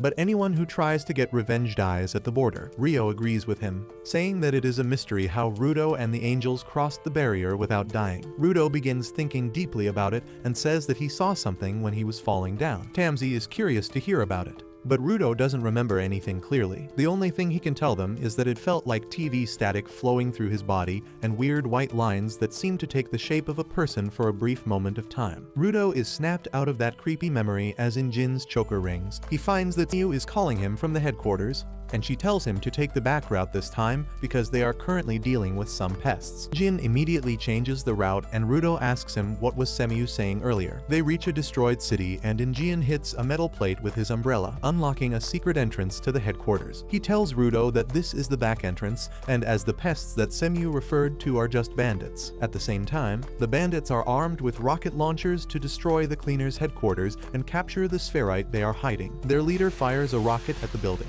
thinking that it will be really easy for them to enter the building and catch the spherite, who will fetch an incredible price in the black market. Rudo learns about this too, and he tells Injin that they should immediately head back and help the cleaners defend the headquarters. Injin sighs, saying that they don't even need to do anything, but he is a bit disappointed that he didn't get to fight much in the no man's land, so he decides to beat up some bandits. On the other hand, the bandits are confident that the cleaners will listen to their demand after the warning attack. He loudly tells the cleaners to hand over the spherite if they don't want a second hole in their building. Miu speaks to them through a loudspeaker, saying that she finds it refreshing to see cowardly insects like them attacking from the front. The leader of the bandits says that they like to fight fair and square, but that is a big fat lie. Another team of bandits is trying to break into the building nearby, and the leader just wants to buy time for them. He tells Miu to stop stalling them and hand over the spherite, but then Miu suddenly remarks that she is not a woman. All the bandits are bamboozled on hearing this, but turns out Miu was just pranking them. She tells them that they are so easy to fool, and the bandit leader gets pissed. Miu doesn't even allow him to rage out and asks him to quit right now because he can't do anything. He confidently says that he blew off the top of the building just now, but as the smoke clears, he finds that the building doesn't have a single scratch on it. Just then, the other bandit team arrives there after their tools were destroyed while trying to break open a window. Miu tells them that they can't enter the cleaner's headquarters without permission,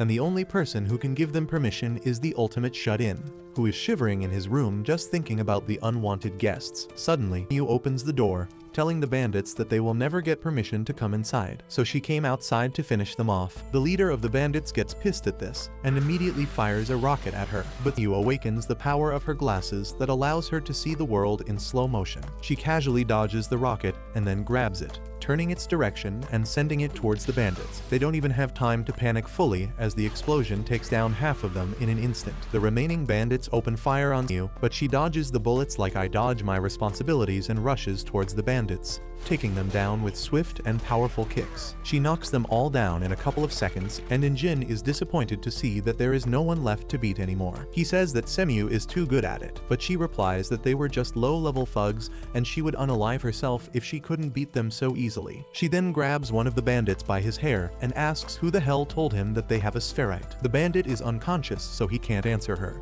but both Semiu and Injin know that the raiders are behind them, and they are probably planning something big to get their hands on Rudo. Anyway, soon after that, Jin takes his team to a restaurant to eat, and Rudo asks him why do they keep partying after every mission. He says that their base was just attacked, and they should be more cautious, but no one listens to him. They tell him to shut up and enjoy the food, because low-level bandits are never going to be any danger to their headquarters. Jin says that this was not the first time they attacked their base and failed, and Rudo asks if Semiu always defeats them. Injin affirms, saying that they need some really crazy abilities to get past Semiu, and Rudo asks why is someone as strong as her just a receptionist. Jin replies that Semiu's power is in her glasses, and that allows her to see things that other people can't. However, that is useless while fighting trash beasts, and more than that, Semiu always wanted a desk job. Rudo now understands that just being a giver doesn't make one a fighter, and Rio explains that it depends on the personality of the giver and how they treat their vital instrument. Those who care about using their items to the fullest become combat-type givers, while those who want to keep them in perfect shape forever become defense-type givers. Rudo is curious now,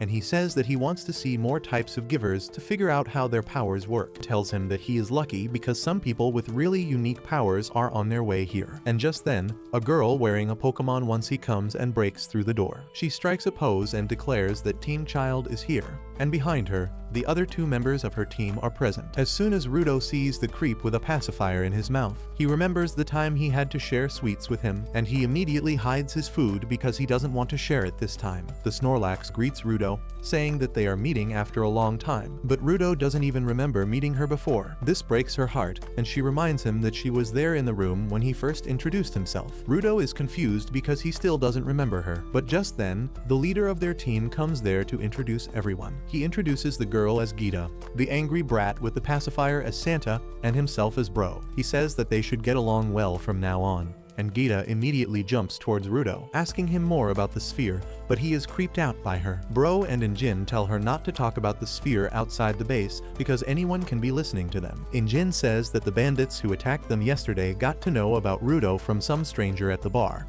who handed them the information without asking for anything in return. He is pretty sure that the raiders were behind it, and they wanted to get information about the defense of the cleaner's base without taking any risk. While the adults are discussing this, Gita chases after Rudo because she has no concept of personal space. He somehow manages to shake her off and sits on an empty table to rant out about how careless everyone is when they just got attacked. The hooded guy sitting next to him takes interest in his story and asks if someone is targeting him. Rudo casually reveals that some bandits attacked attacked him, but the man remarks that he must be talking about the raiders. He warns Rudo that raiders are really dangerous, and he should be really careful when dealing with them, because they have recently gotten a new leader, and he will do anything to achieve his goals. The man then suddenly remarks that the raiders are looking for things like the boots in his hands. As Rudo looks at the symbol on the boots, he immediately recognizes them as Amo's boots. But before he can even alert his friends, the man grabs his throat, revealing that he is the leader of the raiders. As soon as Rudo's brain finishes processing what just happened,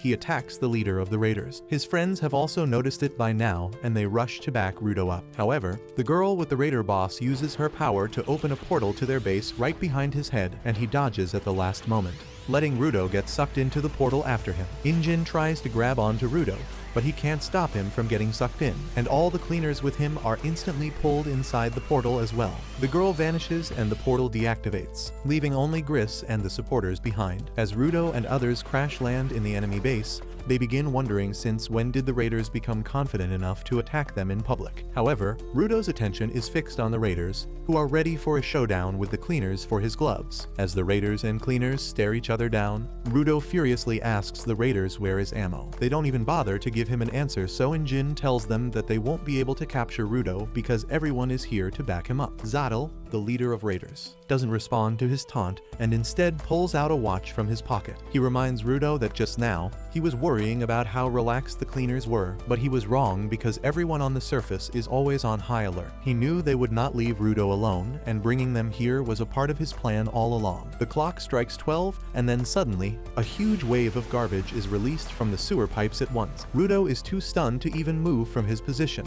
but a hang grabs his collar and pulls him away right before the garbage hits them. The cleaners are swept away by the massive junk wave helplessly, and Zenka keeps resisting the flow as others are sent sliding down a tunnel. He somehow latches to the roof of the tunnel when he sees Injin sitting on his umbrella and casually surfing the trash wave. Zanka is astonished to see how he can be so nonchalant in this situation, and Injin tells him that the more he fights the waves, the more he will be pushed around. He tells him to hold on to something and go with the flow, because he can save most energy that way. Zanka takes his advice seriously and tries to follow him, but soon, the tunnel splits into two. Injin goes to the right and Zanka tries to give him company, but he ends up being pushed to the left side where everyone else is. Meanwhile, Rudo is still at the starting point because the one who pulled him away from the trash wave was Zottel. He throws Rudo to the ground once the trash wave has passed, and Rudo is in shock at what just happened. He asks Zottel where the hell did he send his friends to, but the raider boss tells him that the question is not important. The cleaners tagged along of their own will, and now they are responsible for whatever happens to them. However, he doesn't plan to give them a chance to return here and spoil his fun. So he commands the sewer cap girl to create portals leading to the cleaners. She obeys his command, creating 4 portals in the air, and the raiders jump inside them. The crazy claw guy Jabber is among them as well, and he tells Rudo that it is a shame they won't be able to fight this time, but he should have fun playing with their boss. Once everyone is gone, Zottel asks Rudo if he is angry just because they stole Emo's boots, or if there is a greater reason behind his rage. He reveals that he wanted to meet Rudo to make good use of his rage, because together, they can take down the sphere. Rudo stares blankly at Zottel, but then a vision pops up in his mind. He sees buildings and people on fire as the sphere crashes to the ground, and Zottel remarks that he saw the same thing too. He says that even though he has never seen the sphere and doesn't know much about it, the vision showed him exactly what Rudo wanted. The vision was not how they would bring down the sphere, but what would happen to their target when they do so. Rudo sees another vision,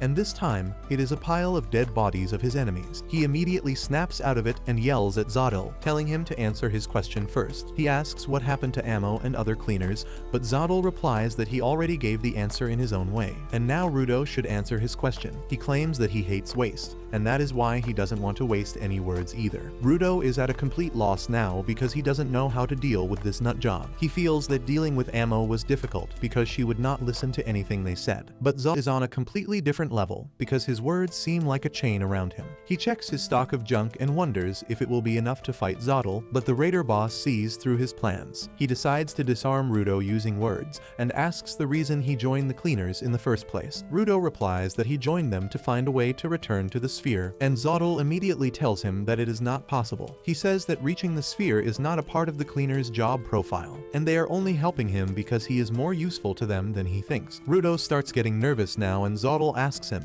if he is satisfied with this fake friendship he has with the cleaners. Meanwhile, everyone everyone else has been separated by the trash wave. Rio finds herself in a strange place with garbage in her mouth and inside her clothes. As she finishes cleaning up, she starts looking for her friends, when suddenly, a raider pops out of a portal behind her. She immediately starts dissing Rio, calling her a scared lost kitten searching for her friends. But Rio is not bothered by that at all. Instead, she is amused to see that after dragging them all to their base, the raiders are trying to fight them one-on-one. At the same time, the other cleaners also come across their opponents, with Zanka finding that he is up for a rematch with Jabber. As soon as he sees his arch-enemy, Zanka immediately forgets about reuniting with his friends or finding Rudo, and awakens his staff. Jabber does the same, and the two of them go at each other with killing intent. As they exchange blows, Jabber suddenly gets distracted by the sound of bubbles in a dirty liquid nearby, and he heads towards it to try it out. He touches the back of his palm against a bubble, and the acidic liquid immediately burns it. He starts jumping around because of the pain, and Zanka wonders if he has lost the only functional brain cell he had. But then suddenly, Jabber's left claw becomes coated by the same acidic liquid. Zanka is shocked to see this, and Jabber explains that his right claw's neurotoxin ability cannot be changed, but he can replicate any type of poison he experiences in his left claw. The acid dripping from his claws begins melting the ground as well,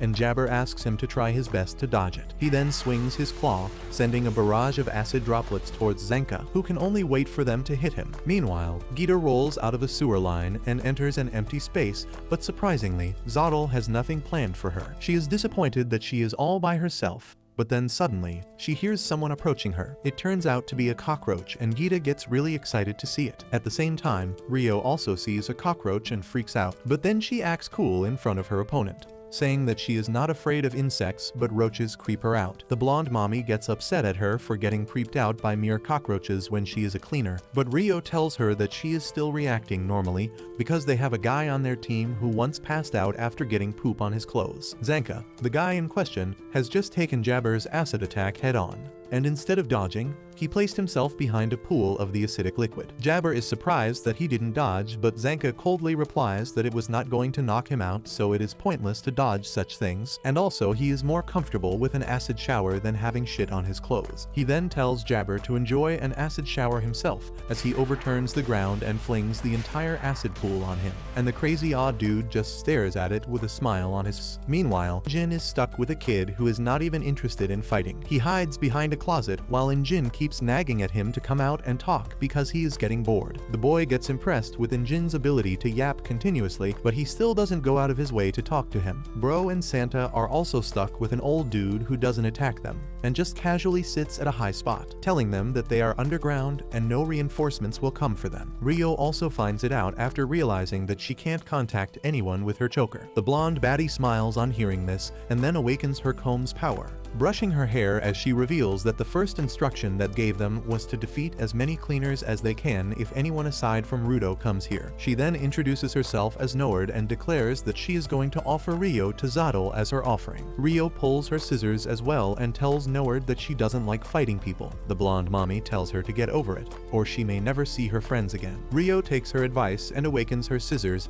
immediately dashing in for an attack. Nord dodges her first kick, but Rio manipulates her scissor next to chop off her hair, forcing her to back away. She realizes that it will be hard to dodge Rio's attacks, while Rio is confident that uses her hair to fight, which is a really bad matchup against her scissors. She rushes towards Nord again, who keeps brushing her hair without even bothering to look at her. On the other hand, Zanka keeps watching the battlefield eagerly, waiting for Jabber to pop out of the acid pool somehow. When he doesn't come up, Zanka gets impatient and taunts him to come out. He begins wondering if Jabber really died from the acid, because he survived a lot worse in the past. He goes over to his location to check what is going on, and as he suspected, Jabber is still alive and giggling inside the rubble. He suddenly pushes through the rubble with giant claws acting as a shield. Jabber spreads his claws, smiling menacingly as he declares that it has been too long since someone was able to draw out his full potential. Well, he regrets doing that now, because if Jabber was not fighting at his full potential till now, it means he must be incredibly strong. Zanka starts tweaking as Jabber tells him to release his full potential as well, because there is no way all he can do is swing his funny staff. Back at Rio's location, She suddenly finds herself on the ground, unable to move. Her entire body hurts as if she has been struck by lightning, but she doesn't understand how that could happen when she just touched Noward's hair. She can't figure out her power, so Noward decides to explain it to her. She says that it is a common fact that hair accumulates static electricity when rubbed with plastic, and her vital instrument is a comb made out of plastic. That means her hair is full of static electricity, and Rio's metal scissor is a terrible matchup against her. Rio somehow gets back on her feet, but she has no idea how to fight against Noward now. But that's where this video ends. Remember to like and subscribe to the channel. Thanks for watching, and I'll see you next time.